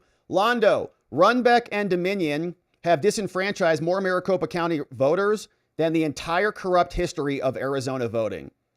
Yeah, no, our elections are a disaster. We covered the whole Kerry Lake trial here. We had Clay Parikh. We had Kurt Olson. We talked about it. The judges just kind of enabled the whole thing. They're all on a strict timeline. So they're submitting the cases before evidence is, really materializing. And they've got a strong institutional interest to preserve the status quo. Nobody wants to reverse the status quo. Jason on Blast. What's up, Jason? Thanks for being here. and bringing in 10 new friends, man. 2 years of baby and 10 new membos. Thank you, Jason. Nitka Ditka, welcome. Bob Doles, welcome. E-Big, what's up, Sparky Schultz? We got Devin SJ. We got Karina Koenig. We got D. Canuck, Brandon Main, Angie Galloway, and 78 Mitsubishi in the house. What's up? Good to have you here. Thank you, Jason, for bringing them in the house. What's going on, Londo? What options do we have to take this current corrupt board to a recall? Who is that weirdly good man, by the way? Well, I think the guy you're talking about who, kind of came out with a good point and then reversed himself for whatever reason. Mark Stewart is the guy who said, wait a minute, hold on. Why are we even debating this? Like, why are we making him be forced to honor Stephen Richard's services agreement when Stephen Richard is not a trustworthy person, according to Justin Heap? That's why he ran against him and beat him. And now he's got to be bound, like Stephen Richard on his way out shackles the incoming administration, and you have to adhere to that. So he says, no, it's a violation of my statutory right. I'm suing. Board doesn't like that. So they make it happen anyways. So is he like a newly elected person? Why is he bound to somebody else's agreement? He's saying he's not, and he's suing over it. And we went through it today. Who was the one good one who asked for the maneuver to be quashed? Who was that one good guy that might be worth saving? Mark Stewart. Although he voted for it. Yeah. Hey, what's going on? Thanks for covering this, Rob. This would usually be hidden from the public. Yeah, that's why we covered it. I know it's a little bit different, and, it's a lot like listening to these people for hours just going on their little tirades. Like, just get to the point. But I wanted to make sure we had this thing chronicled. Like, I wanted to make sure, like, literally we recorded the video and it's burned into our channel so that we have it on record and we got to hear what went down. Because, we fast forward, we come back election season and we're like, huh? How did Joe Biden win Arizona? How'd they call it at 5 o'clock or whenever they called it? Oh, it's because of crap like this. It's all happening in the months leading up to the election. And then you get to the election and then everybody's like, in a daze, what happened? Where were we? What happened? So we needed to cover it, and thanks for joining us as we do. Stadia, what's up, Stadia Dispatch? How can you lose a bunch of ballots in a fire on Hickman's farm if there's chain of custody like Heap is implementing? Maricopa County is corrupt. Yeah, the Maricopa, a lot of people write Maricopa with the capitalized RICO for RICO. In other words, go in and arrest all of them in a RICO case like Fannie did. Saying they're corrupt. And yeah, I mean, they don't want to look backwards, okay? They just want to look forward. Just what? Let's care about healthcare for Americans, says Katie Hobbs. Nobody wants to look backwards because they know what they did. And they did this back, by the way. Adrian Fontes did this before Stephen Richard ever did. He was trying to mail out a bunch of ballots back during COVID and change a bunch of the election rules. He lost a lot of those efforts, but yeah, it's a big deal. Thank you, Jennifer O'Connell. What's going on, Jennifer O'Connell? Hey, thank you so much to those who helped me. I'll keep you updated on how things go with the procedure. Special thank you to a special watcher. Man, I'm not sure who that was. Jennifer O'Connell. You had the GoFundMe, right? Man, that's awesome. You guys are amazing. Thank you for helping Jennifer out. So Jennifer, hopefully you have safe travels and you're traveling over to get your procedure done and it goes very well. We'll be praying for you. Thank you for being here. Hey, super buff shaft shared this. Arizona is corrupt. This is a short clip from Super Buff Shaft talking about the Mojave County Board of Supervisors. And this is over on there. Ron Gould of the Mojave County Board of Supervisors. Thank you for the link on that one. That's from Super Buff Shaft. I'll take a look at that after the show. We're going to keep our eye on Arizona and all the places. Thank you for that, Super Buff Shaft, for the dono. Thanks for watching on Rumble. Thanks for being a membo as well.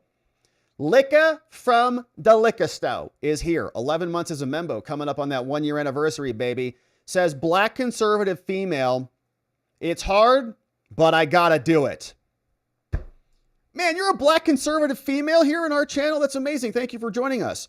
It's hard, but I gotta do it, man. Shout out. I'm sure. Yeah, I'm sure there's a lot of pressure to not be a black conservative female out there.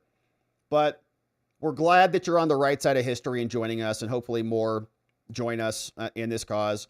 We're grateful for you. Licka from the Licka Stow. Thank you for being here. We're very grateful to have you. 11 months as a membo as well. Almost 1 happy anniversary for us here. Licka from the Licka Stow. Love it. What's up? Says, hey, congrats on the new addition to your family. Thank you. We got a new baby in the house coming soon. Yeah, think it goes that way. There it is. Look at that little creature. We don't know what the gender is. We're going to wait till it comes out and be surprised. Thank you, Licka from the Lickastow. Congrats. We're very excited about it. Yeah, we were talking about it like for 2 hours. Nathan yesterday said, you know, ultrasounds are not good for the baby. I was like, oh gosh, that's interesting. So we were researching it all last night. We talked about it for like 3 hours. That and other things. We talked about some interesting things about babies. So a couple things we learned, couple highlights. Don't clamp the umbilical cord immediately. You guys may all know this. I don't know. Don't clamp it immediately. You should wait until it turns white so that the placenta continues to pump blood into the baby and continue to oxygenate it in case you have any problems. Also, don't wipe the baby off. All of that goop on the baby, it's good for the baby. It's supposed to keep it on there. It's supposed to do some amazing things. I forget what it's called. But keep it on the baby. I think we're also supposed to have a conversation about circumcision if it's a boy, and vitamin K, the vitamin K shot we learned about. Also, ointment in the eyes. Apparently they put like some ointment in baby's eyes because they say that the baby might get like an STI or something as it comes out. And she doesn't have an STI, so I'm not sure why we would do that. I think if you're in the hospital, it's probably a liability thing so that your baby doesn't get an infection. So anyways, we got a lot to think about. I'm learning a lot. Sorry for the graphic conversation about the placenta there. Hey, Go John. What's going on? Yeah, I saw this come through. Okay, what's with the hair? Is this a new do? Baby stress? Male pattern balding? I know something is different, and it is bugging me. Is something different? Do you think so? Does it look different today? I don't know. Maybe are you used to it being a little bit more like that? I'm not sure. How's it look? What's going on? Something different here? Uh-oh. Now it's really different. How's that? Is that what you're looking for, John? That's much better. You need a little volume to it, right? Perfect. Much better. Thank you, John. Higher sides. It's higher sides, like up here. It's silver? I'm going gray? Oh, gosh. Oh, God. Is baby stress? I don't know. You're going to see a lot of changes here. I'll probably come back. The baby will be born. I'll be bald. Don't say that. Knocking on wood. Thank you. Stadia Dispatch. What's going on? Thank you, John, for the dono, John. And thank you for the dono and for being here for 43 months, man. You're awesome. And John just had an anniversary too. 29 years, man. Congratulations, John. We appreciate that. Hey, Stadia Dispatch says, aren't these the same people on the board that wanted consolidated voting centers versus the precinct-based voting systems to save cost? Yes, that is such a good point, Stadia. That's right. Yeah, they consolidated all the counting. Weird things are going on in Arizona. And then they send them all to Runbeck. And I think we were also covering a case where they're like, can we get the cameras from Runbeck so we can see how they process the ballots? Like, no, it's a third party. You can't see anything. We're like, what? What? That's not good. Portuguese don't bald. That's good luck. Yeah, that's good news. And my grandfather had a big full head of hair. So hopefully we can keep that going. I'm 40 now, so I figure I'm hopefully good. But you never know with the baby. You never know. Thank you for that. Yeah, and that's a great comment, Stadia Dispatch. Yeah, lots of stuff in Arizona. And we've been covering it for years. We covered the whole Carrie Lake trial and all the things. E. Texley, what's going on? We have 2 weeks of early voting in Texas. It helps with parking and waiting in line and provides for showing photo ID. It is as secure as Election Day voting, much better than absentee ballot by mail. Yeah, and that's what Justin Heap is wanting, right? So stuff like that and the actual signature checks. Like what percent, I would like to know this, like what percentage of signatures are deemed invalid in a number of states? Because honestly, like I've signed my ballot and my signature is like different every time. It's like a disaster. So on some of them, it probably should have been rejected, kind of a thing, is like how I'm thinking about it. Like you should be a little bit more, clear about it. But I also vote in person. I think I dropped the ballot off in person one day. I forgot. I usually, like here, I think we like posted about it. Last time I made a video outside downtown Phoenix. But yeah, in-person voting, photo ID, not a possibility to have fraud inserted into the process. Thank you for that one, E. Texley in the house. The Rabbit Hole Guild says Heap wants something introduced in court. 100% there is something he wants on the record in court. Yeah, and it sounds like they don't want that to happen. Like, why can't they just keep litigating this? Is it about the timetable? What are they so mad about? Why do they have to get the resolution in today? Go back to the judge, say, we've already got litigation ongoing here. We don't have a settlement, so we're going to have a trial, and the judge can decide what the right, who's the right person to handle these various things, and the judge can, impose a settlement down the line. They didn't want to do that, man. They don't want to litigate anymore. They want to take that off of the table. Good to see you. The Rabbit Hole Guild. The Rabbit Hole Guild in the house.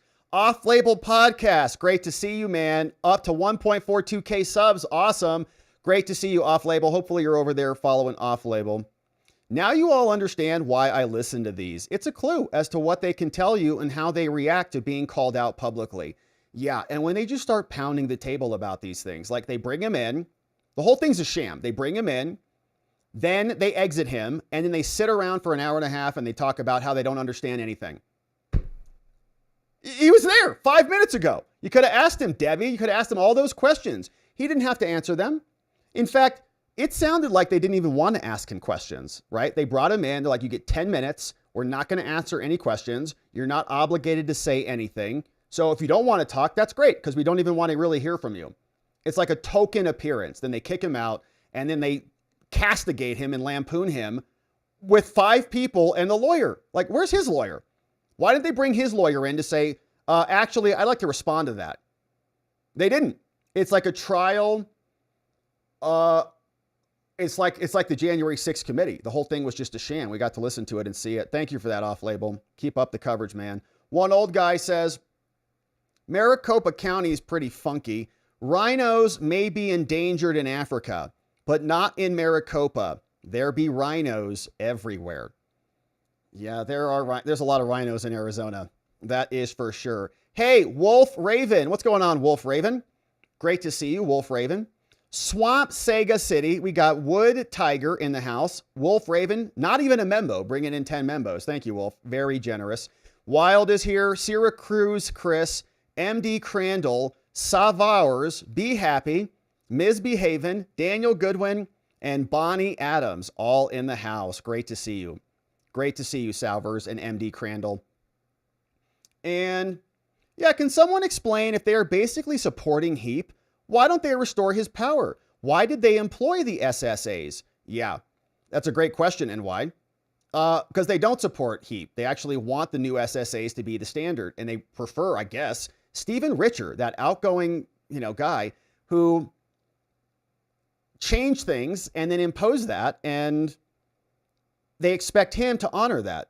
It'd be like if Biden left the White House and then entered into an agreement with Congress that the next president can't do a bunch of things. You'd say that's ridiculous. That's unconstitutional. How dare you strip our new president of the office's powers? But this happens all over the place. There are these MOUs, Memorandum of Understanding. There are these SSAs, these service agreements, and they're not democratic at all. Okay, they don't follow the statutes. They interpret the statutes and agree about how the statutes are supposed to work. And they're not democratic at all.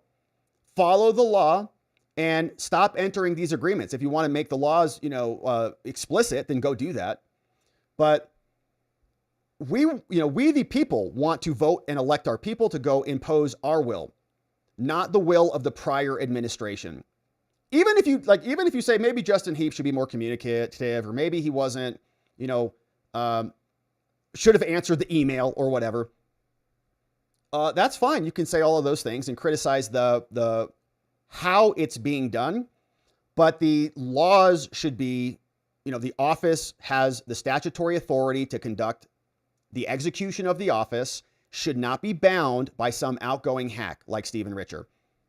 One old guy. Good to see you. Restore the 2021 SSA structure. Yeah, regain 4 early vote processing centers, 5 GISs, 15 I-staff positions. Man, one old guy, man, you looked it up. Rhinos are trampling on all over this. It's dumbassery in there. Yeah, and there were some MAGA hats that left out of there, kind of stormed out of the building.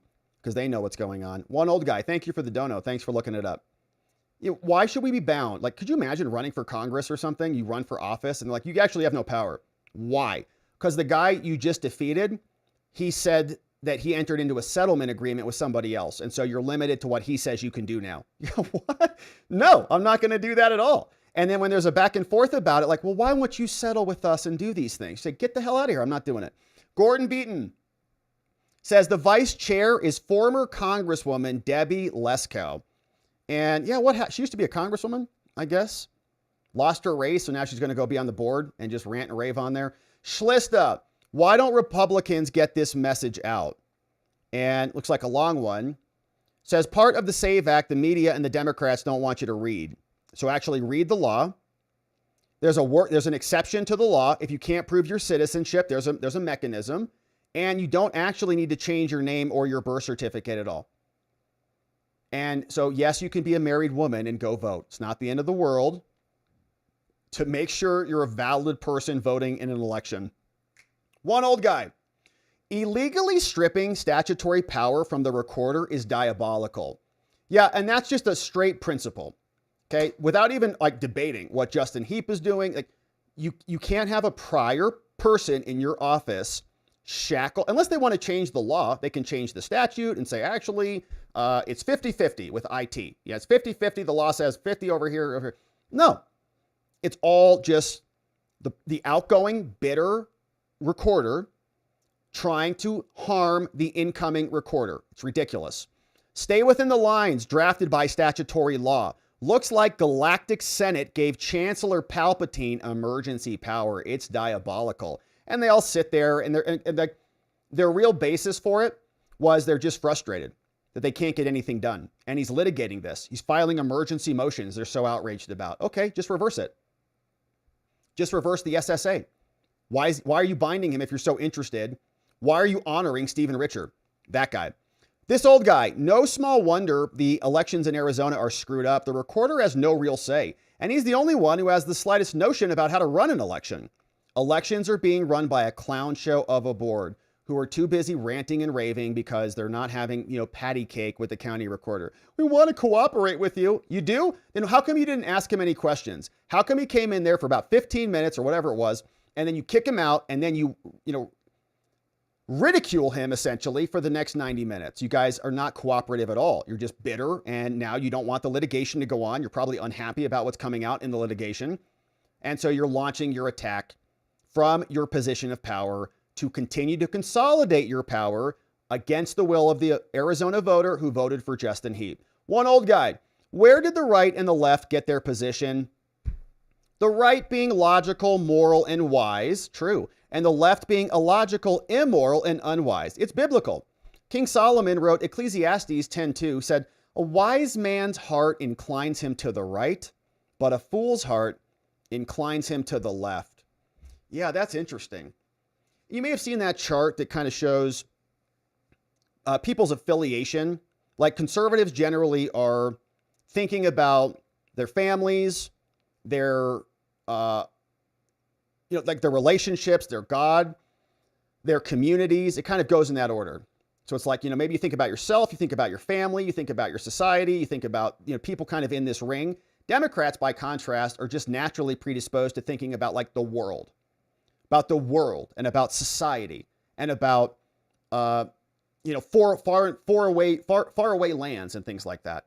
They're just predisposed to being disconnected from reality, ultimately. And then they make policy decisions against that, even if it's suicidal for themselves. And thank you for the very nice dono, by the way, one old guy. And for the Bible verse. Always can go back to the Bible for some wisdom. Thank you for that, one old guy, for always being so generous. Mr. Personality, test. Working loud and clear, 10-4, coming in. Gloria B, good to see you. And what's this one from Gloria B? One new member coming in, Pat Hacker. Man, good to see you, Pat Hacker. Gloria B, thank you for being a member. Pat Hacker, welcome aboard. We'll see you tomorrow morning on the members only stream. Hey, 9/11 Scholar, what's up? 9/11 Scholar 6, I can answer all your questions.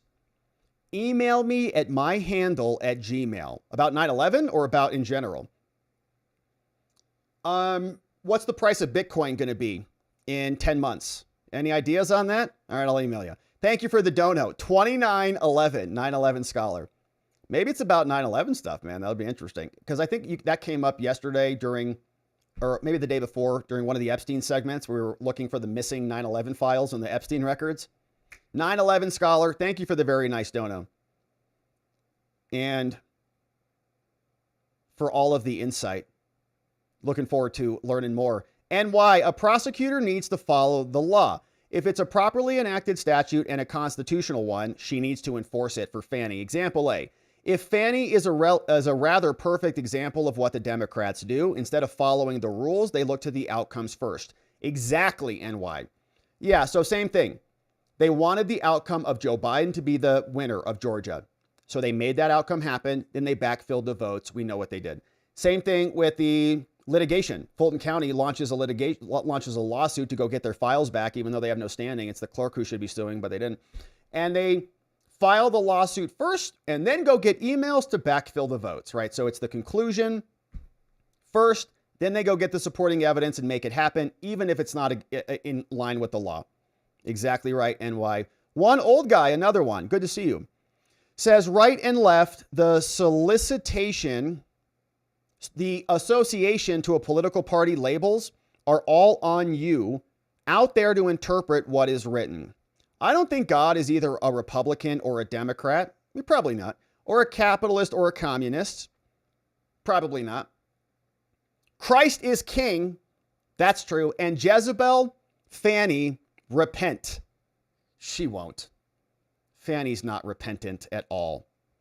She goes into the churches and actually encourages people to support her depravity, saying that she's blessed and enabled to go bang her lover, who was a married man at the time, or just getting a divorce.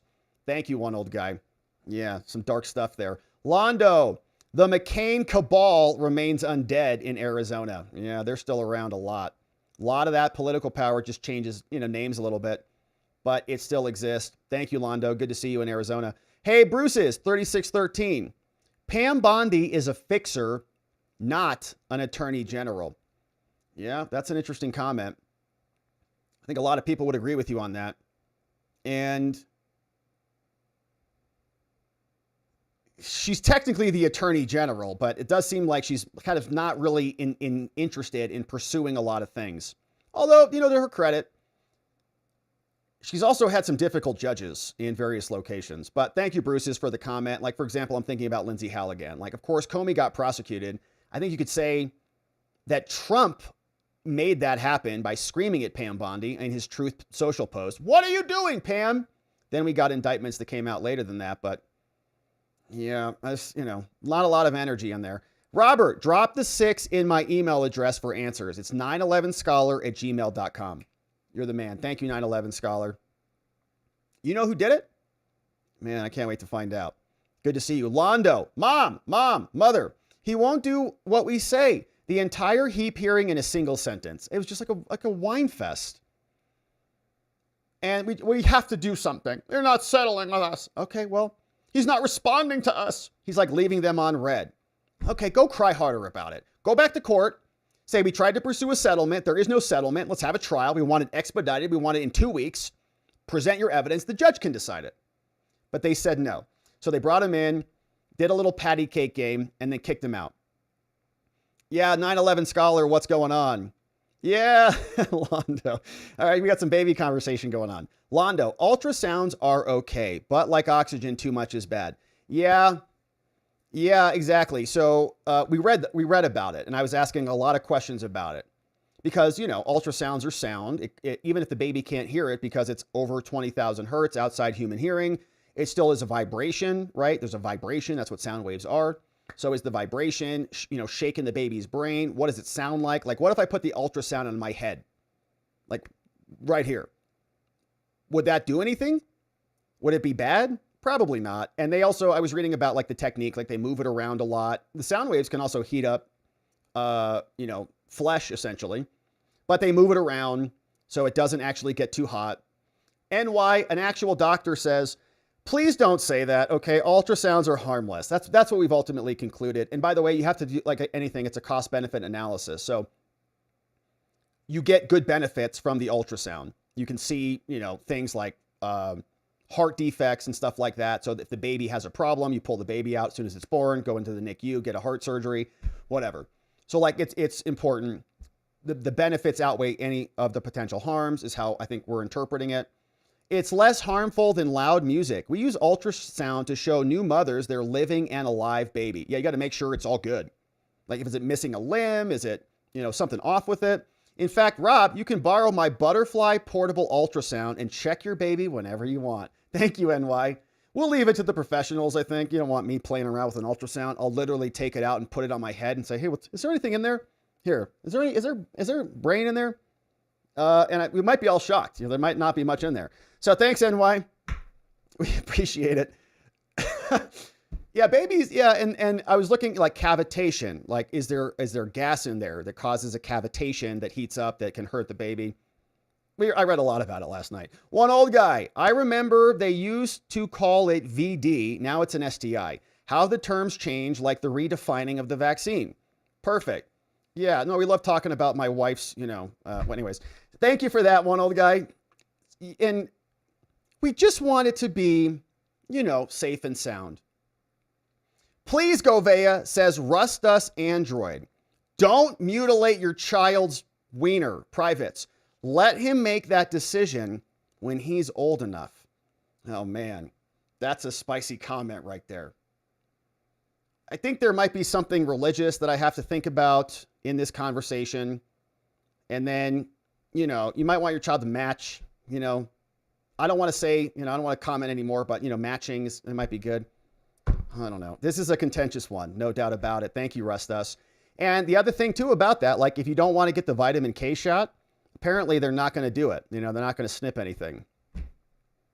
But you can do vitamin K drops if you don't want to give the baby the shot right after it comes out, because if you give the baby the shot right after it comes out, like you're pricking your kid. But it also makes sense. Like, you don't want to prick your kid with the vitamin K, but then you want to go lop off something off the top. It's like, there's an incongruency there. Thank you, Rustus, for the vote. Maybe we'll take a poll. NY, you can skip the erythromycin ointment in babies' eyes. Understand, though, if you left it up to the population, very few, if any, mothers admit to STIs. They often come to a hospital without any prior prenatal screening. Don't look at these measures as predatory, but a culmination of good practices. Yeah, I think that's right, NY. I think that's right. And I was talking to Alexis about this last night. When I was at ASU, I took a class called Women in Other Cultures. I had to. They made you take some stupid culture class. It was a ridiculous class. It was taught by a big, giant lesbian. I was like the only guy in a class of 60 women. It was wild. The whole class was a disaster. But I do remember about birthing and things like that. And that really stuck with me about, kind of the systematization of hospitals. And the way I ended up interpreting it is it's like a bell curve, right? So you've got on one hand, you've got like the world's most perfect birth on one end of the bell curve, like perfect. Baby walks out, takes off its glasses, washes the glasses off and says, wow, that was a hell of a delivery. It's a Seinfeld joke. So on the other end, you have like a disaster, right? You have when I came out, I had the cord wrapped around my neck. I had to be a C-section. I was a big fat baby. So on the other end, it can be difficult. And then there's something probably in the middle. And my point about that big lesbian in that Women in Other Cultures class is she was essentially saying that the whole system is very predatory, right? That it's all like to exploit women and to make them diminished and to make them disempowered and to put them on their back with their legs up and all those things. And I remember thinking, well, it's interesting, interpretation of it, but I think it's probably because it's a bundle. It's to deal with those outliers. It's to deal with the one end of the, bell curve where there could be a real big problem, right? So you want to really maximize and eliminate any risks. So some of those things are probably unnecessary for the major, like the meat of the bell curve, but they're in place just to make sure that, there's no liability. And I think about lawyers and, how much lawyers are responsible for how procedures are done and all the things. Birthing chair, water bursts, other things, versus having a woman in a hospital with her legs up who is kind of, supplicated, I think, maybe to the system. Like there are other ways to do it. And I also would understand that I think, we've been having babies for a couple 100,000 years, and not all of them were coming out in a hospital bed, right? They were on blocks and standing or in a tub or something. But I got a lot to learn, man, and I appreciate the insight on this. I don't know much, as you can hear from my conversation with you. The Quiet Part Pod. Thank you, The Quiet Part Pod. Rated the stream, baby. Good to see you, Quiet Part Pod. Thank you for that. Good to see our friends from The Quiet Part Pod in the house. Hey, Deluxe Knight. Deluxe, gifting 20 membos over on Rumble. Man, that's awesome. Thank you, Deluxe Knight, from doing that. We got Marley's coming in. Left Coaster. We got Sounder Dog, MH Bones. What's up, Tammy MA? Liz Ollie. We got J Donut, my knee got one. JN Gouveia. We got Kids Today, Truth One Media, Dog Digger. Good to see you. Slightly Salty. Tokley. Flea Speech is here. Highway Dog, Gundam Zig. We got the Quiet Part Pod in the house again. Good to see you. Buddy, what's up, Jacob Castro? We also got Shepherd Bear and more joining us on Rumble. Man, great to see you guys. Thank you for signing up. And Deluxe Knight, good to see you. Thank you for bringing in new friends in the house. Yeah, love that. And my cousin is awesome. She was a doula or something like that, a midwife. She's birthed a lot of babies, and so she's going to help us out too. So we're excited about that. Hey, Baby Lewis, what's up? Rob, a very awesome show. It makes me want to go check out our board. Which board is that? Baby Lewis? Baby Lewis?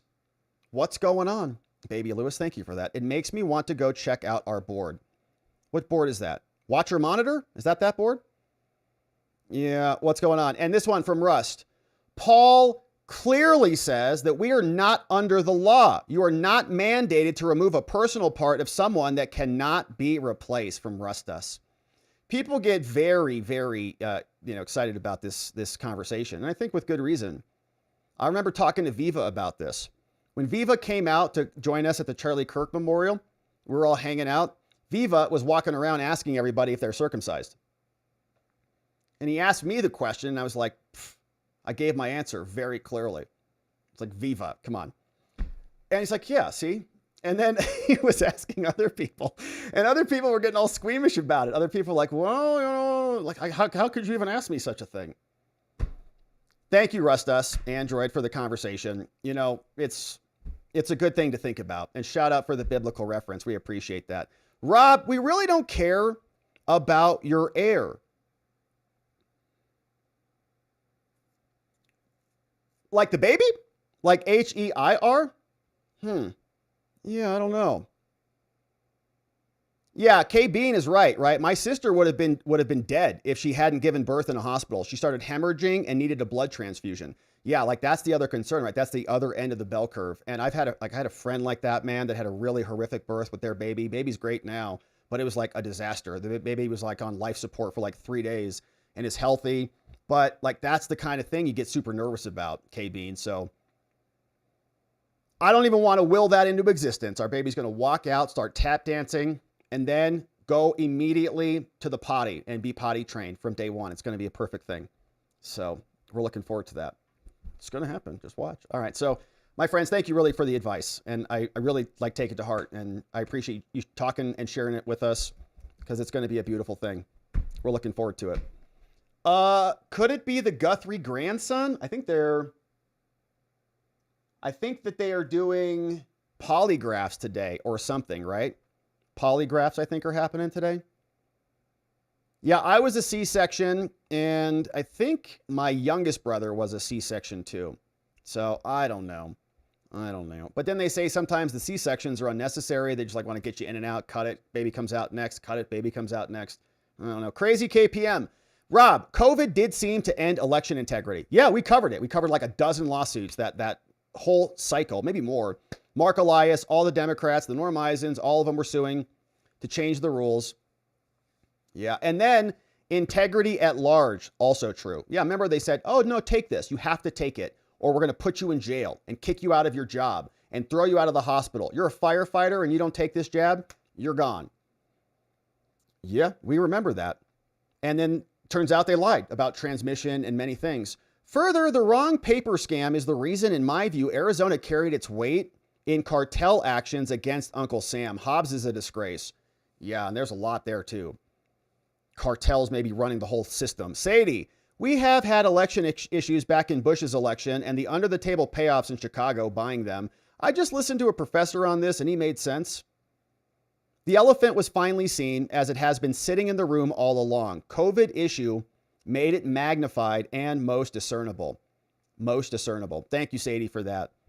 And Crazy KPM. Ooh, those look like some juicy grapes over there. What's going on over here? Don't show Londo this. To Londo. Is this real or is that AI? That looks like the board of supervisors all laughing at us. It's pretty rude, those jerks. Thank you, John, for that. Hardened Patriot. I heard also you can save and freeze the cord blood for future things that could happen, like, God forbid, an accident or diseases. Yeah, they're packed with stem cells. The cord blood also has the baby's original stem cells for the baby for healing. Although I have heard it's not necessarily cheap. May have to pay for the storage, but figured it may be something interesting to look into. That is interesting, yeah. That is interesting. Yeah, and I wonder like what the latest is on the technology. Perfect. Good, we'll talk about that for a couple more hours tonight. It's great. It is great. Womans, we love you, says Reese. Man, we do love our women out there. It's like a miracle. I don't know how it works or what's going on, but there's definitely a baby in there, and it's awesome. So my friends, thank you for those great comments. We had a couple more come in, and NY says, X cord blood. When I was volunteering in the hospital in 1988, that's when my youngest brother Eric was born. Rest in peace, bro. Booth Memorial Hospital, NYC. I used to take the cord blood from babies to the blood bank. I can recall a very irate father that found out and tried to run me down because somehow he didn't approve of taking the umbilical cord blood. Do you know how many adult patients I have seen use cord blood or bone marrow transplants later in life when they have cancer? No, I don't know. That's interesting. Yeah, that's interesting, NY. Back in the 1980s, huh? Yeah, that's interesting. I'm going to look into that. That's very curious. One old guy. Both my kids were delivered by C-section. I was in the room for both. I've seen my wife inside and out. Yeah. I took to drink for a while. PPTS, postpartum traumatic stress. I and my son are trimmed up, snipped up. One old guy. Thanks for sharing that. And thanks for sharing that. So, yeah, and I was also reading that fathers also have a hormonal shift right after the baby comes out, like testosterone plummets so that you're not so aggressive, so you don't murder your whole family. Like the man goes through some things as well as the woman, which I didn't know at all. I was like, that's interesting.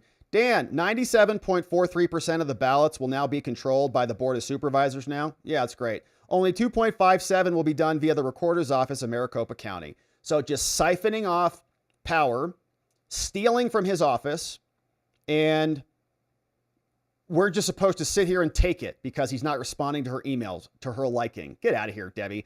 What's up, Dan? Replying to Quell, what was the split before? Dan said about 90% was the prior process of recorder controlling the election. Yeah, so it's just a shift in power is all it is. Man, thank you, Dan, for the comments. And sorry for all the baby talk for Dan. Hey, Dark, what's up? Dark Severus, thank you for streaming. Thank you for joining us, man. It's a real pleasure. It's an honor to go through this stuff together. I think these are important topics. Got to keep the pressure on and the spotlight of justice in on these board meetings. Dark Servariant in the house. Dark Servariant in the house. Thanks for streaming. Thank you, Dark. Thanks for watching us. Thanks for supporting us.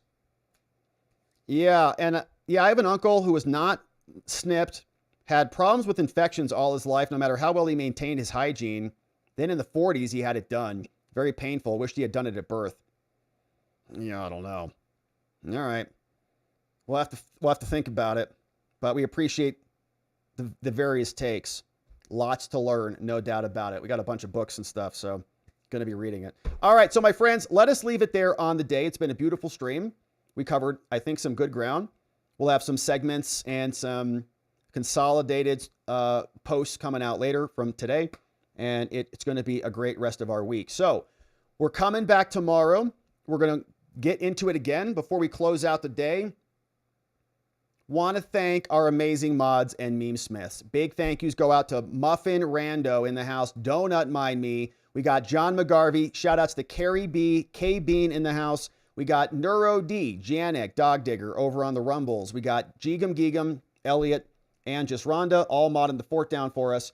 Keeping things oh so nice and orderly and beautiful in the house. But we'll be back tomorrow. Members in the morning, 11 Eastern, 9 a.m. Arizona, 8 a.m. Pacific. We're going to see what the day has in store. It's going to be a beautiful Thursday. We can't wait to get back into it. And so once again, thanks for being here. Thanks for subscribing if you're watching and you haven't already done that. We really appreciate that. We have a bunch of people who watch and never subscribe, and we don't want to miss you again. So thanks for doing that. Thanks for liking it on the way out. We'll come back tomorrow to get into it again. And until we do, my friends, no, that's for the morning stream.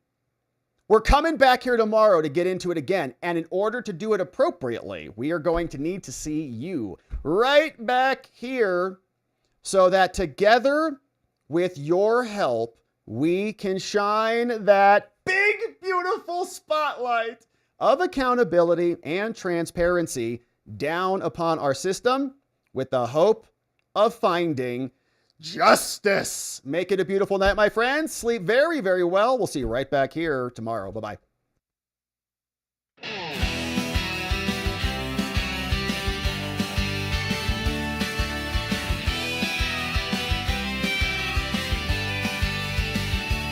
Thanks for watching, my beautiful friends. Now it's that time where the stream must end. You brought the heat with every chat and line. Together we expose corruption.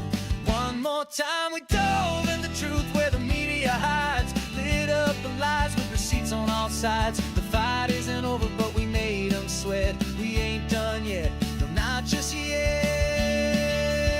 Because together we are watching the watchers. Truth on our side.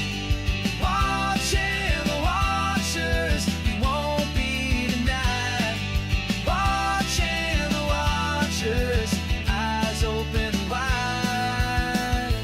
Fighting for freedom with nothing to hide.